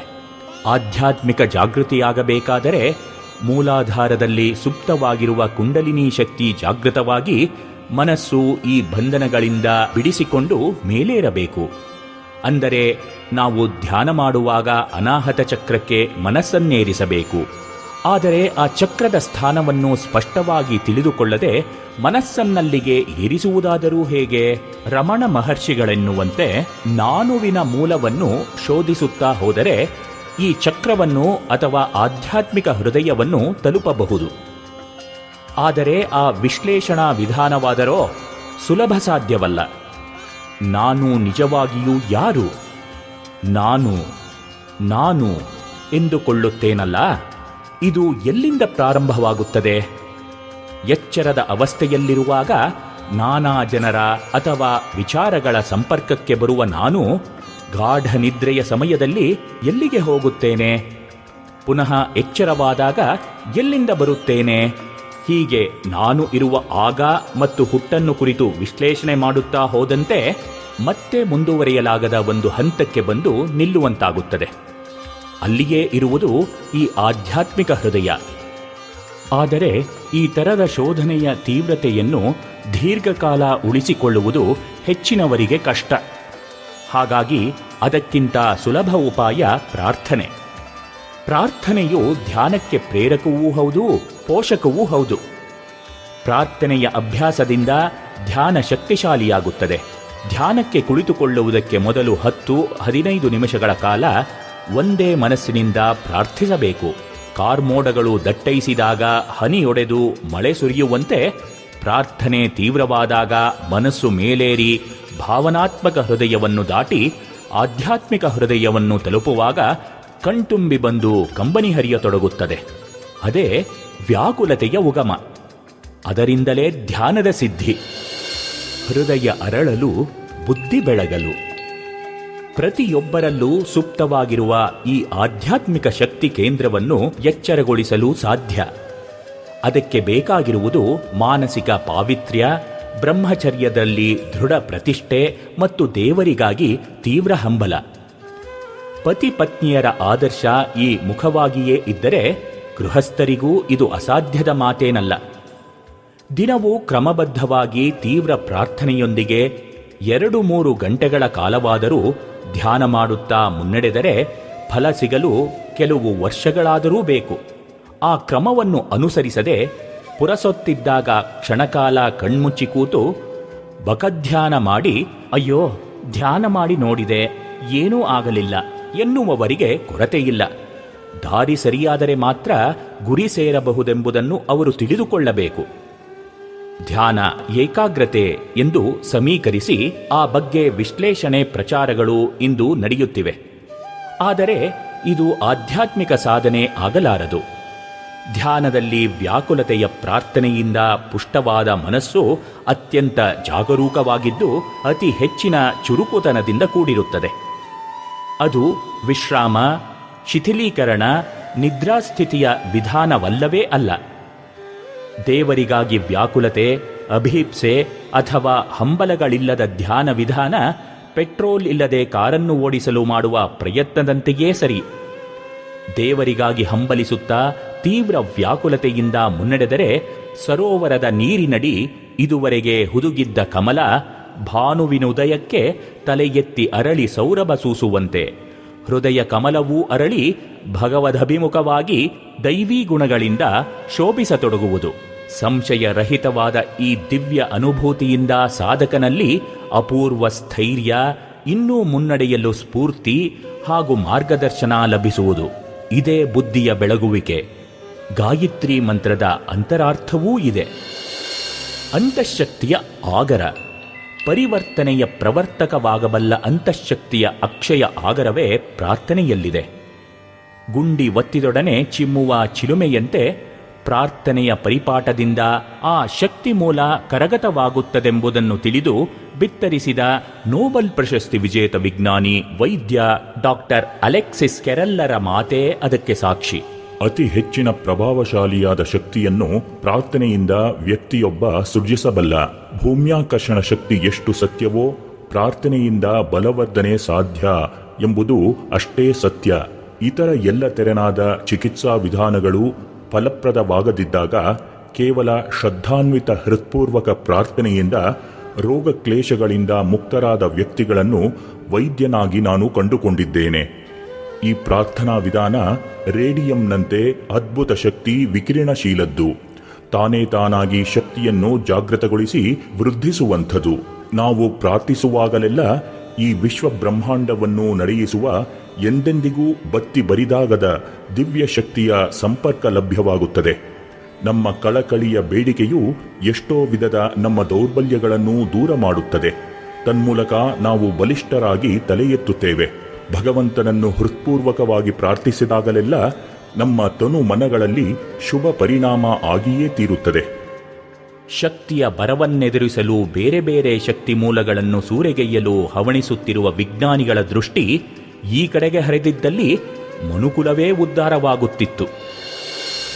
ನನ್ನ ನಳಿಸು, ನಿನ್ನ ಮೆರೆಸು. ವ್ಯಾವಹಾರಿಕ ಜಗತ್ತಿನಲ್ಲಿ ಬಗ್ಗಿದವನಿಗೆ ಗುದ್ದು ಜಾಸ್ತಿಯಾದರೆ ಆಧ್ಯಾತ್ಮ ಲೋಕದಲ್ಲಿ ಬಗ್ಗಿದವನಿಗೆ ಮುದ್ದು ಜಾಸ್ತಿ. ಅಂದರೆ ದೇವರ ವಿಶೇಷ ಕೃಪೆ ಲಭ್ಯ. ಆದರೆ ನಮ್ಮ ಅಂತಸ್ತು, ಕೀರ್ತಿ, ಸ್ಥಾನಮಾನ, ಆಸ್ತಿಪಾಸ್ತಿಗಳಿಂದ ನಾವು ಬೆಳೆಸಿಕೊಂಡ ಅಹಂ ಎನ್ನುವುದು ನಮ್ಮನ್ನು ಮಣಿದು ಮೊರೆಯಲು ಬಿಡದೆ ಸೆಟೆದು ನಿಲ್ಲಿಸುತ್ತದೆ. ನಾನೇ, ನನ್ನಿಂದ, ನನಗಾಗಿಯೇ ಎಂಬೆಲ್ಲ ಭ್ರಮೆಯಿಂದ ನಮ್ಮನ್ನದು ಮತ್ತನನ್ನಾಗಿಸಿ ಮಾಯೆಯ ಮೋಡಿಗೆ ಬಲಿಬೀಳುವಂತೆ ಮಾಡುತ್ತದೆ. ಈ ಅಹಂಕಾರದಿಂದಲೇ ಆಗುತ್ತದೆ ನಮ್ಮ ಮುನ್ನಡೆಯ ಸಂಚಕಾರ. ಮಾಯೆಯ ದಾರಿಯಲ್ಲಿ ಮುನ್ನಡೆಯುವವನಿಗೆ ದೇವರು ಎಂದಾದರೂ ದೊರೆತಾನೆ? ಸೂರ್ಯೋದಯದ ವೀಕ್ಷಣೆಗಾಗಿ ಪಶ್ಚಿಮ ದಿಕ್ಕಿಗೆ ಹೆಜ್ಜೆ ಹಾಕಿದಂತಲ್ಲವೇ ಇದು? ಪರಮಹಂಸರು ಹೇಳುತ್ತಿದ್ದರು, ಮಳೆಯ ನೀರು ಹೇಗೆ ದಿಣ್ಣೆಯ ಮೇಲೆ ಸಂಗ್ರಹವಾಗದೋ ಹಾಗೆಯೇ ಅಹಂಕಾರದಿಂದ ಬೀಗಿದವರಿಗೆ ಕೃಪೆ ದುರ್ಲಭ ಎಂದು. ಆದ್ದರಿಂದ ಈ ನಾನು ಹೋದರೆ ಮಾತ್ರ ಆಧ್ಯಾತ್ಮ ರಾಜ್ಯದಲ್ಲಿ ಮುನ್ನಡೆ ಸಾಧ್ಯ. ನಾನುವಿನ ನಾಶಕ್ಕೆ ಪ್ರಾರ್ಥನೆಯೇ ಪ್ರಬಲ ಅಸ್ತ್ರ. ನನ್ನನ್ನಳಿಸು, ನಿನ್ನ ಮೆರೆಸು, ಬಂದು ನೆಲೆಸು ಹೃದಯ ಪದ್ಮದಲದಲ್ಲಿ ಎಂಬುದೇ ಸಾಧಕನ ತಾರಕ ಮಂತ್ರ. ಅದೇ ಪ್ರಾರ್ಥನೆಯ ಪರಾಕಾಷ್ಠೆ. ಪ್ರಾರ್ಥನೆಯು ತೀವ್ರವಾದಂತೆ ಅದರ ವೇಗದಲ್ಲಿ ನಾನು, ನನ್ನದು ಮೆಲ್ಲನೆ ಲೀನವಾಗುತ್ತವೆ. ಸ್ಥೂಲ ಸೂಕ್ಷ್ಮ ಕಾರಣಗಳನ್ನು ದಾಟಿ ಮನಸ್ಸು ಭಗವಂತನನ್ನೇ ಸ್ಪರ್ಶಿಸುತ್ತದೆ. ಹೃದಯದಲ್ಲೇ ಸರ್ವಶಕ್ತನಾದ ಆತನ ಸಾನ್ನಿಧ್ಯದ ಅರಿವು ನಮಗಾಗುತ್ತದೆ. ಸರ್ವಶಕ್ತನೇ ನಮ್ಮ ಹೃದಯಾಂತರಾಳದಲ್ಲಿ ನೆಲೆಸಿದ ಅರಿವು ನಮಗಾಗುತ್ತಿರುವಾಗ ನಮ್ಮನ್ನು ನಾವು ಅಶಕ್ತರೆಂದುಕೊಳ್ಳಬಲ್ಲವೇ? ಭಯಭೀತರಾಗಬಲ್ಲವೇ? ದೇವರಿರುವನೇ? ಯಾರು ದೇವರು? ಯಾರ ದೇವರು? ಯಾವ ದೇವರು? ಎಷ್ಟು ಮಂದಿ ದೇವರು? ದೇವರಿರುವುದೆಲ್ಲಿ? ದೇವರ ಹೆಸರಲ್ಲಿ ಜಗಳಬೇಕೆ? ಆಕಾಶ ನೋಡಲು ನೂಕಾಟಬೇಕೆ? ಧರ್ಮಗಳು ಮನುಷ್ಯರನ್ನು ದ್ವೇಷ, ಹಿಂಸೆಯ ನರಕಕ್ಕೆ ತಳ್ಳಲು ಹುಟ್ಟಿಕೊಂಡಿವೆಯೇ? ದುರ್ಬಲರನ್ನು ಶೋಷಿಸುವುದಕ್ಕಾಗಿ ಹುಟ್ಟಿಕೊಂಡಿವೆಯೇ? ಮತಾಂಧತೆಯಿಂದ ಅವು ಮಾನವನನ್ನು ಉನ್ಮತ್ತರನ್ನಾಗಿಸುವ ಮಾದಕ ದ್ರವ್ಯಗಳೇ? ಅಜ್ಞಾನವೇ ಎಲ್ಲ ದುಃಖಗಳಿಗೂ ಮೂಲ. ಸಂಕುಚಿತತೆ, ಮತಾಂಧತೆಯನ್ನು ಮನುಷ್ಯನೊಬ್ಬ ಬೆಳೆಸಿಕೊಂಡರೆ ತನ್ನನ್ನೇ ತಾನು ವ್ಯರ್ಥವಾಗಿ ಶಿಕ್ಷಿಸಿಕೊಂಡಂತೆ, ವ್ಯರ್ಥವಾಗಿ ಹಿಂಸಿಸಿಕೊಂಡಂತೆ ಅಲ್ಲವೇ? ಕೆಲವು ವರ್ಷಗಳ ಹಿಂದೆ ಮಿಚೆಲ್ ಎಂಬಾತ ಚಂದ್ರಗ್ರಹವನ್ನು ತಲುಪಿ ಅಲ್ಲಿ ನಿಂತು ಅಲ್ಲಿಂದಲೇ ಭೂಮಿಯನ್ನು ಕುರಿತು ಹೇಳಿದ ಮಾತನ್ನು ಓದಿ ಚಕಿತನಾಗಿದ್ದೆ. ಆತನಿಗೆ ನಮ್ಮ ಆವಾಸ ಸ್ಥಾನವಾದ, ಅಸಂಖ್ಯ ಜೀವ ಜಂತುಗಳಿಗೆ ಆಶ್ರಯ ಸ್ಥಾನವಾದ ಈ ಭೂಮಿ ಆ ಎತ್ತರದಿಂದ ಒಂದು ಕಾಲ್ಚೆಂಡಿನಂತೆ ಕಾಣಿಸಿತಂತೆ. ಎಂಥ ವಿಸ್ಮಯದ ಅನುಭವ! ಈ ಭೂಮಿಯಾದರೋ ತನ್ನ ಅಕ್ಷದಲ್ಲಿ ಅತ್ಯಂತ ವೇಗದಿಂದಲೇ 1 ಗಂಟೆಯಲ್ಲಿ 1,000ಕ್ಕಿಂತ ಹೆಚ್ಚು ಮೈಲಿ ಸುತ್ತುತ್ತಿದೆ. ಅದು ಕೆಲವು ಸುತ್ತುಗಳನ್ನು ಸುತ್ತುವಾಗ ಲಕ್ಷಗಟ್ಟಲೆ ಜನರು ಈ ಜಗತ್ತಿನಲ್ಲಿ ಕಾಣಿಸಿಕೊಳ್ಳುತ್ತಾರೆ. ಮತ್ತೆ ಕೆಲವು ಸುತ್ತುಗಳನ್ನು ಸುತ್ತುವಾಗ ಜನರು ತಮ್ಮ ತಮ್ಮ ಪಾತ್ರಗಳನ್ನು ಧರಿಸಿ ಕುಣಿದು ಕುಪ್ಪಳಿಸಿ ನಕ್ಕು ನಲಿದು ನೊಂದು ಬೆಂದು ಕಣ್ಮರೆಯಾಗುತ್ತಾರೆ. ಮಂಕುತಿಮ್ಮನಿಗನಿಸಿದಂತೆ ನಿಮಗೂ ಅನಿಸಬಹುದು. ಏನು ಭೈರವ ಲೀಲೆ ಈ ವಿಶ್ವ ವಿಭ್ರಮಣೆ, ಏನು ಭೂತಗ್ರಾಮ ನರ್ತನೋನ್ಮಾದ, ಏನಗ್ನಿಗೋಳಗಳು, ಏನಂತರಾಳಗಳು, ಏನು ವಿಸ್ಮಯ ಸೃಷ್ಟಿ. ಒಗಟೆ ಏನೀ ಸೃಷ್ಟಿ ಬಾಳಿನರ್ಥವದೇನು, ಬಗೆದು ಬಿಡಿಸುವರಾರು ಸೋಜಿಗವನಿದನು. ಮಿಚೆಲ್ ಪಡೆದ ಅನುಭವ ಕಟ್ಟುಕತೆಯಲ್ಲ, ಕವಿ ಕಲ್ಪನೆಯೂ ಅಲ್ಲ. ಈ ಅನುಭವಗಮ್ಯವಾದ ಸತ್ಯವನ್ನು ಯಾರೂ ಅಲ್ಲಗಳೆಯಲಾರರು. ಹಾಗೆ ಅಲ್ಲಗಳೆಯಲು ಸಾಧ್ಯವಿಲ್ಲವಷ್ಟೇ. ಧಾರ್ಮಿಕ ಮತಾಂಧರು ವಿಜ್ಞಾನವನ್ನು, ವೈಜ್ಞಾನಿಕ ಸಂಶೋಧನೆಗಳನ್ನು ಎಷ್ಟೇ ನಿಂದಿಸಲಿ, ನಿರಾಕರಿಸಲಿ, ಆದರೆ ಅವು ತೋರಿಸಿಕೊಡುವ ಬೆಳಕಿನಲ್ಲಿ ನಮ್ಮ ನಂಬಿಕೆಗಳನ್ನು ಪರಿಶೀಲಿಸಿಕೊಂಡಲ್ಲಿ ನಾವು ಬಲವಾಗಿ ಅಪ್ಪಿಕೊಂಡ ಭಾವಿಕಪ್ಪೆತನ, ಸಂಕುಚಿತತೆ ಮಾಯವಾಗುವುದರಲ್ಲಿ ಸಂಶಯವಿದೆಯೇ? ವಿಜ್ಞಾನವು ಇಂದು ಅಗಾಧವಾದ ಈ ವಿಶ್ವ ಬ್ರಹ್ಮಾಂಡದ ಹಿನ್ನೆಲೆಯಲ್ಲಿ ಪರಮಾದ್ಭುತವಾದ ಒಂದು ದಿವ್ಯ ಶಕ್ತಿಯನ್ನು ಕುರಿತು ನಿರ್ಭಯವಾಗಿ ಸಾರುತ್ತಿದೆ ಎಂದರೆ ತಪ್ಪಿಲ್ಲ. ಆ ಶಕ್ತಿ ಆ ದೇವರು ಗುಡಿ, ಮಸೀದಿ, ಚರ್ಚುಗಳಲ್ಲಿ ಮಾತ್ರ ತಂಗಿದ್ದಾನೆಯೇ? ಯಾವುದೇ ಒಂದು ಪಥ, ಪಂಥಗಳಲ್ಲಿ ಮಾತ್ರ ಸಿಕ್ಕಿಕೊಂಡಿದ್ದಾನೆಯೇ? ಪೂಜಾ ಸ್ಥಾನಗಳು ಆತನನ್ನು ಪ್ರಾರ್ಥಿಸಲು, ಧ್ಯಾನಿಸಲು, ಪೂಜಿಸಲು ಸದಾವಕಾಶ ಕಲ್ಪಿಸುವ ಒಂದು ವ್ಯವಸ್ಥೆ ಮಾತ್ರವಲ್ಲವೇ? ಬೇರೆ ಮತಿ, ಬೇರೆ ಮತ ಎಂಬುದು ಅವನಿಗರ್ಥವಾಗದೆ ಅದು ಅವನದೇ ವಿಧಾನವಲ್ಲವೇ?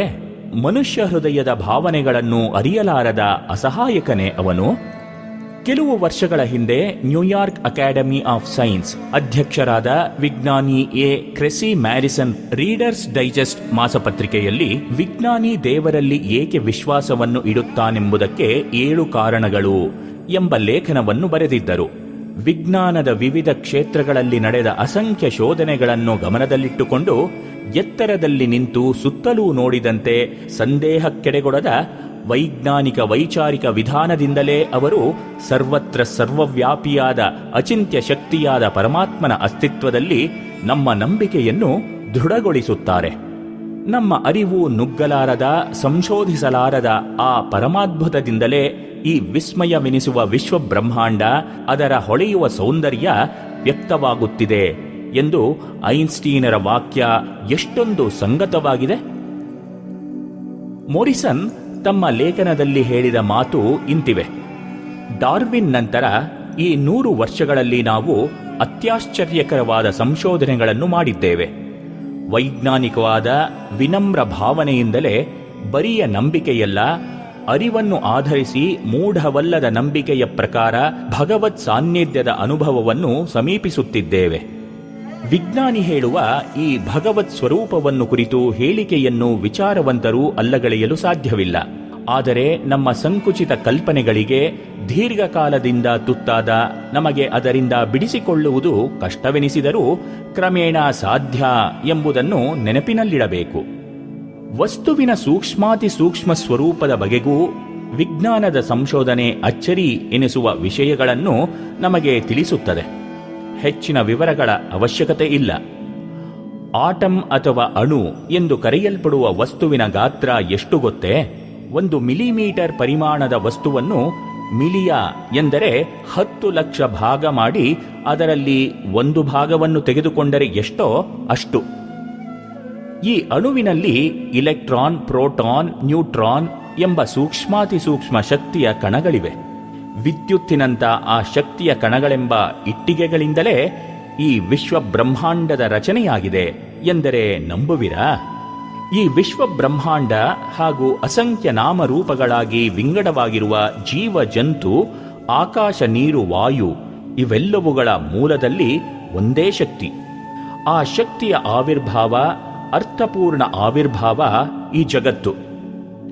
ಆ ಶಕ್ತಿಯ ಅಭಿವ್ಯಕ್ತಿ ಹಾಗೂ ಅರ್ಥಪೂರ್ಣವಾಗಿ ವರ್ತಿಸುವಂತೆ ಮಾಡುವ ಸೂಕ್ತ ನಿರ್ವಹಣೆಯ ಹಿನ್ನೆಲೆಯಲ್ಲಿ ಅಸೀಮ ಅನಂತ ಪ್ರಜ್ಞೆ ಅಥವಾ ಚೈತನ್ಯ ಅಡಗಿದೆ. ಸರ್ವವ್ಯಾಪಿಯಾದ ಸರ್ವಶಕ್ತನಿದ್ದಾನೆ ಎಂಬುದನ್ನು ವಿಜ್ಞಾನಿಗಳ ಈ ಕೆಳಗಿನ ವಾಕ್ಯಗಳೊಂದಿಗೆ ಹೋಲಿಸಿ ನೋಡಿ. ನಮ್ಮ ದುರ್ಬಲವೂ ದೋಷಯುಕ್ತವೂ ಆದ ಮನಸ್ಸಿಗೆ ಪರಿಶೀಲಿಸಲು ಸಾಧ್ಯವಾಗುವ ಅತ್ಯಂತ ಸಾಮಾನ್ಯ ಹಾಗೂ ಸಣ್ಣ ಪುಟ್ಟ ಸಂಗತಿಗಳಲ್ಲೂ ತನ್ನಿಂದ ತಾನೇ ಪ್ರಕಾಶಿತವಾಗುವ ಆ ಸೀಮಾರಹಿತವಾದ ಅತ್ಯಂತ ಶ್ರೇಷ್ಠ ಚೇತನದಲ್ಲಿ ಗೌರವಪೂರ್ವಕವಾದ ಭಾವನೆಯೇ ನನ್ನ ಧಾರ್ಮಿಕ ದೃಷ್ಟಿ. ಅರಿಯಲು ಅಶಕ್ಯವಾದ ಈ ವಿಶ್ವದಲ್ಲಿ ವ್ಯಕ್ತವಾಗುವ ಶ್ರೇಷ್ಠ ವಿವೇಚನಾ ಶಕ್ತಿಯಲ್ಲಿ ಎಂದರೆ ಸಮಸ್ತ ವಿಶ್ವದ ಹಿನ್ನೆಲೆಯಲ್ಲಿ ಸೂಕ್ಷ್ಮಾತಿ ಸೂಕ್ಷ್ಮವಾಗಿದ್ದುಕೊಂಡು ಸರ್ವವ್ಯಾಪಿಯಾಗಿರುವ ವಿಶ್ವ ನಿಯಾಮಕ ಶಕ್ತಿಯಲ್ಲಿ ಅಥವಾ ದೇವರಲ್ಲಿ ಆಳವೂ ಭಾವನಾತ್ಮಕವೂ ಆದ ದೃಢ ವಿಶ್ವಾಸವೇ ದೇವರನ್ನು ಕುರಿತು ನನ್ನ ಭಾವನೆಯಾಗಿದೆ. ಐನ್ಸ್ಟೀನ್. ವಿಶ್ವದ ಮೂಲಭೂತ ಏಕತೆಯ ಕುರಿತ ಸಿದ್ಧಾಂತ ಕೇವಲ ಅನುಭಾವಿಗಳ ದೃಢವಾದ ಅನುಭೂತಿ ಮಾತ್ರವಲ್ಲ, ಅದು ಆಧುನಿಕ ಯುಗದ ಭೌತಶಾಸ್ತ್ರದ ಅಧ್ಯಯನದಿಂದ ತಿಳಿದು ಬರುವ ಪ್ರಮುಖವಾದ ಸಂಗತಿಯೂ ಹೌದು. ಪೌರಸ್ತ್ಯ ತಾತ್ವಿಕ ಪರಂಪರೆಯ ಭೇದರಹಿತ ಏಕಮೇವಾದ್ವಿತೀಯವಾದ ಪರಮಸತ್ಯದ ನೈಜ ಸ್ವರೂಪವನ್ನು ತಿಳಿಸುತ್ತಾ ಅದು ಸರ್ವವ್ಯಾಪಿಯಾಗಿದೆ ಎಂದು ಹೇಳುತ್ತದೆ. ಹಿಂದೂ ಧರ್ಮದಲ್ಲಿ ಅದನ್ನು ಬ್ರಹ್ಮ ಎಂದು, ಬೌದ್ಧ ಧರ್ಮದಲ್ಲಿ ಧರ್ಮಕಾಯವೆಂದು, ಚೀನಾ ದೇಶದ ತಾವೋ ಮತದಲ್ಲಿ ತಾವೋ ಎಂದು ಪರಿಗಣಿಸುತ್ತಾರೆ. ಪ್ರಿಜೋ ಕಾಪ್ರಾ. ನಾನು ಯುವಕರಿಗೊಂದು ಕತೆ ಹೇಳಿದೆ. ಇರುವೆಗಳದ್ದೇ ಒಂದು ವಿಶ್ವವಿದ್ಯಾಲಯವಿತ್ತು.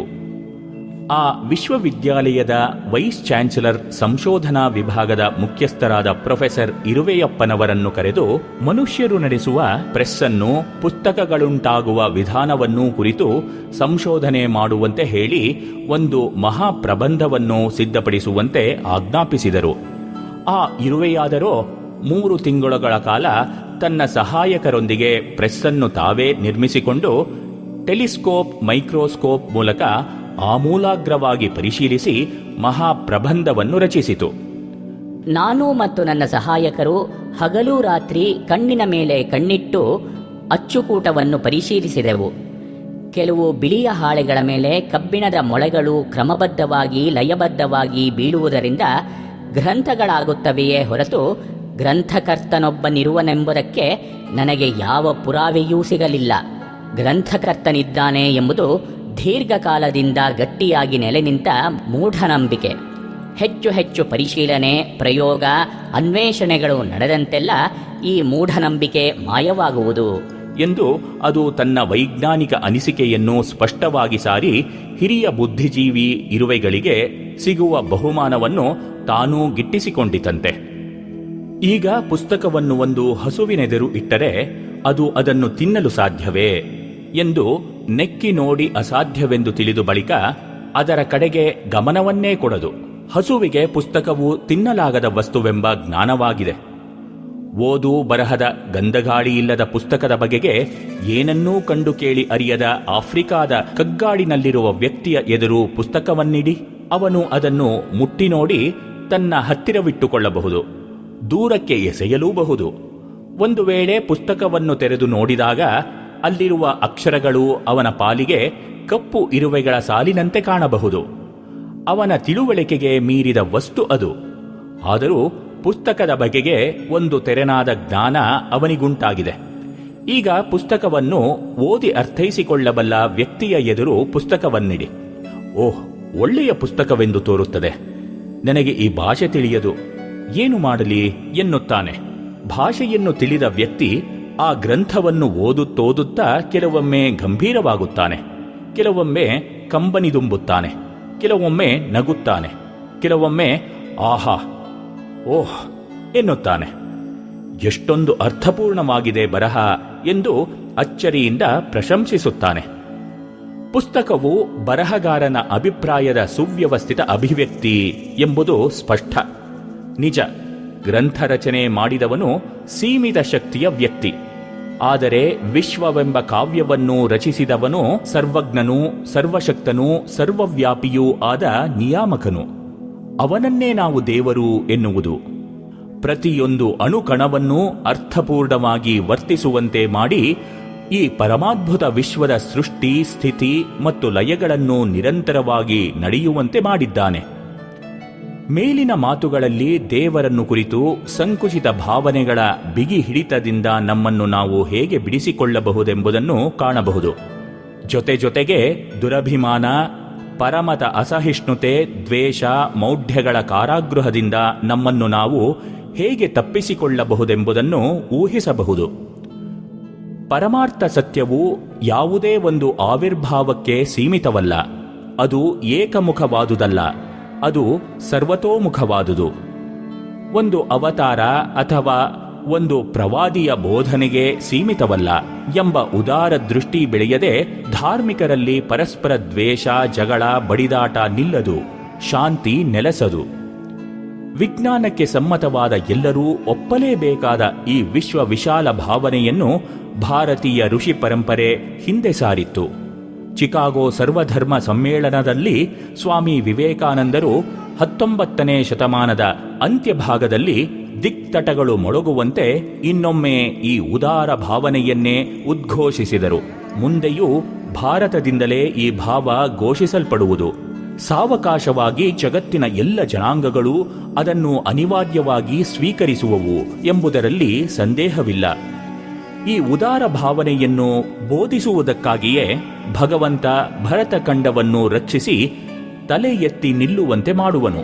1893ರಲ್ಲಿ ಅಮೆರಿಕದಲ್ಲಿ ನಡೆದ ಚಿಕಾಗೋ ಸರ್ವಧರ್ಮ ಸಮ್ಮೇಳನದಲ್ಲಿ ಸ್ವಾಮೀಜಿ ಹೇಳಿದ ಮಾತುಗಳು ಇವು.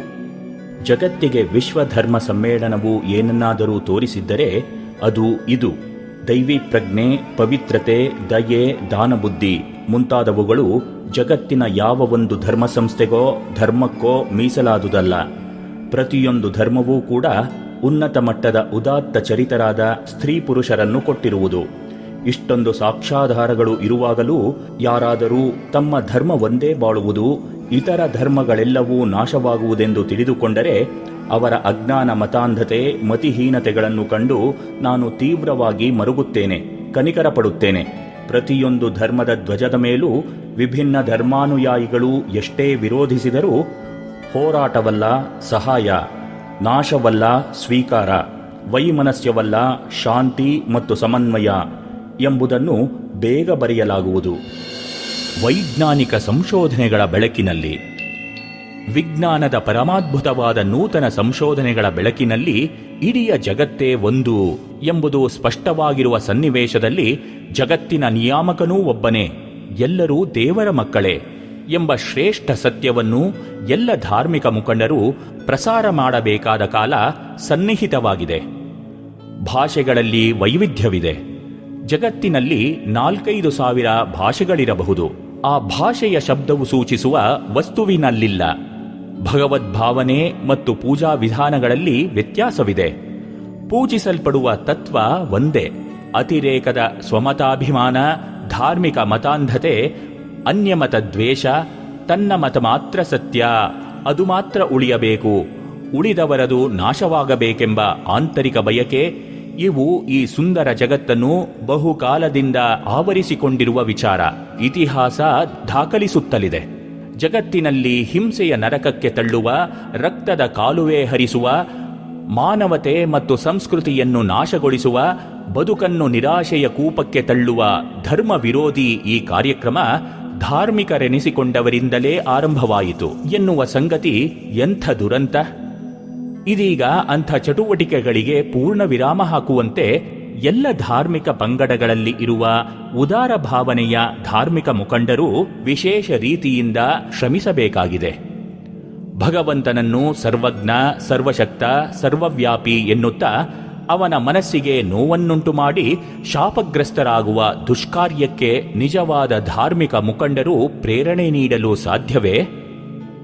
ಎಲ್ಲ ಧರ್ಮಗಳು ಸಾರುವ ತಿರುಳು ಒಂದೇ ಎಂಬುದನ್ನು ಮತ್ತೆ ಮತ್ತೆ ನೆನಪಿಗೆ ತಂದುಕೊಂಡು ಸಮರಸದ ಭಾವನೆಯನ್ನು ಹರಡಬೇಕಾದುದು ಸಾಮಾಜಿಕ ಪ್ರಜ್ಞೆ ಉಳ್ಳ ವಿದ್ಯಾವಂತರ ಕರ್ತವ್ಯವಾಗಬೇಕು. ನಾವು ದೇವರನ್ನು ಪ್ರೇಮ ಸ್ವರೂಪ ಎನ್ನುತ್ತೇವೆ. ಅವನು ನಮ್ಮನ್ನು ಎಂದರೆ ಯಾವುದೇ ಒಂದು ಪಥಕ್ಕೆ ಸೇರಿದವರನ್ನು ಮಾತ್ರ ಪ್ರೀತಿಸಿದನೇ?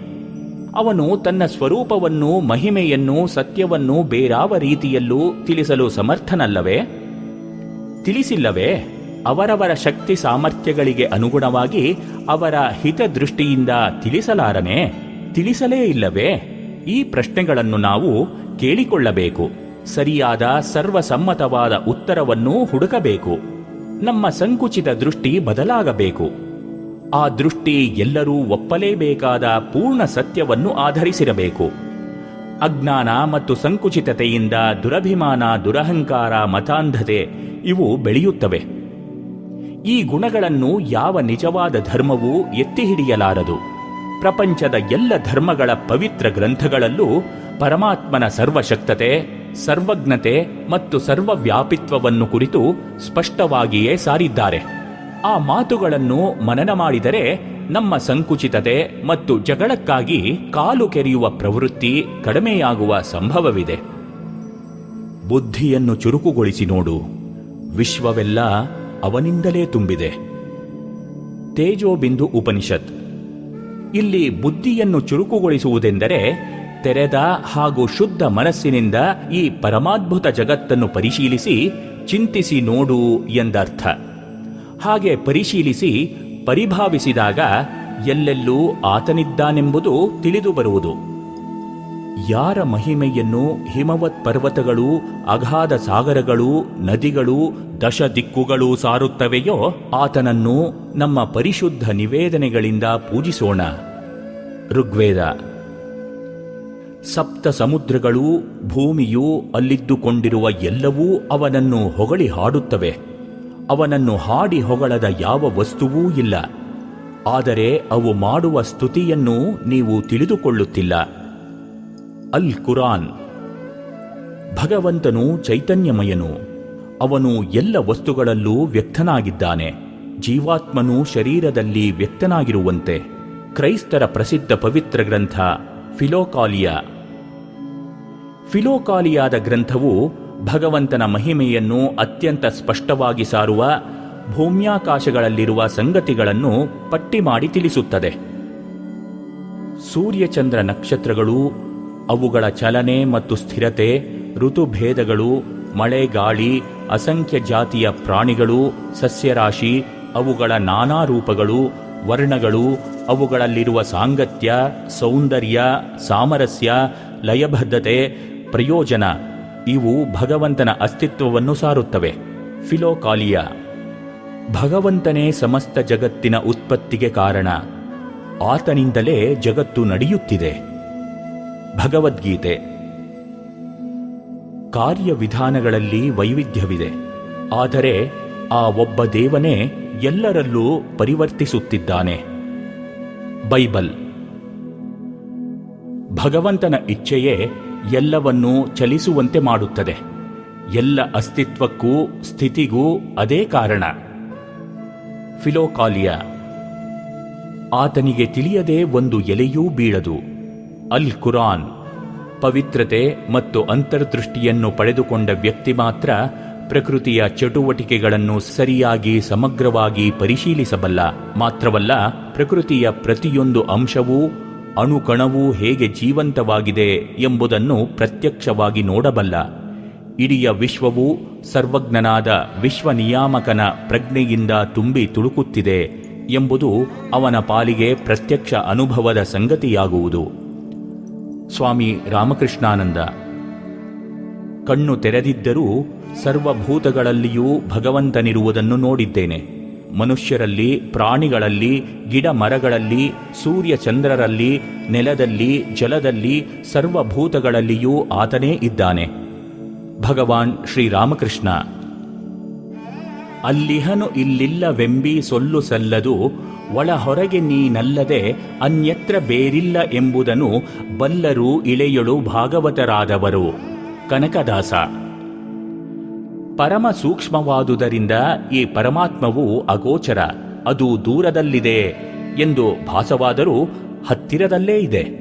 ಅವನು ಎಲ್ಲ ಚರಾಚರ ಭೂತಗಳ ಹೊರಗೊಳಗೆ ಪರಿಪೂರ್ಣನಾಗಿದ್ದಾನೆ ಮತ್ತು ಚರಾಚರ ರೂಪಿಯೂ ಸಹ ಆಗಿದ್ದಾನೆ. ಅವನು ಸೂಕ್ಷ್ಮನಾಗಿರುವುದರಿಂದ ಅವಿಜ್ಞೇಯನಾಗಿದ್ದಾನೆ. ಅತಿ ಸಮೀಪದಲ್ಲೂ ಅತಿ ದೂರದಲ್ಲೂ ಇರುವವನು ಅವನೇ ಆಗಿದ್ದಾನೆ. ಭಗವದ್ಗೀತೆ. ಭಗವಂತನು ಎಲ್ಲೆಲ್ಲೂ ಇದ್ದಾನೆ, ಎಲ್ಲ ಜೀವ ಜಂತುಗಳಲ್ಲೂ ಇದ್ದಾನೆ ಎಂದಾಗ ನಮಗೆ ಆತನಲ್ಲಿ ನಿಜವಾದ ಶ್ರದ್ಧೆ, ಪ್ರೀತಿ ಇರುವುದಾದರೆ ಎಲ್ಲ ಜೀವಜಂತುಗಳ ಮೇಲೂ ನಮ್ಮ ಪ್ರೀತಿ, ಕಾಳಜಿಗಳು ಉಕ್ಕಿ ಹರಿಯಬೇಕಲ್ಲವೇ? ನಿಜವಾದ ಪ್ರೀತಿ ವ್ಯಕ್ತವಾಗುವ ಬಗೆ ಹೇಗೆ? ತ್ಯಾಗ ಸೇವೆಗಳ ಮೂಲಕವಲ್ಲವೇ?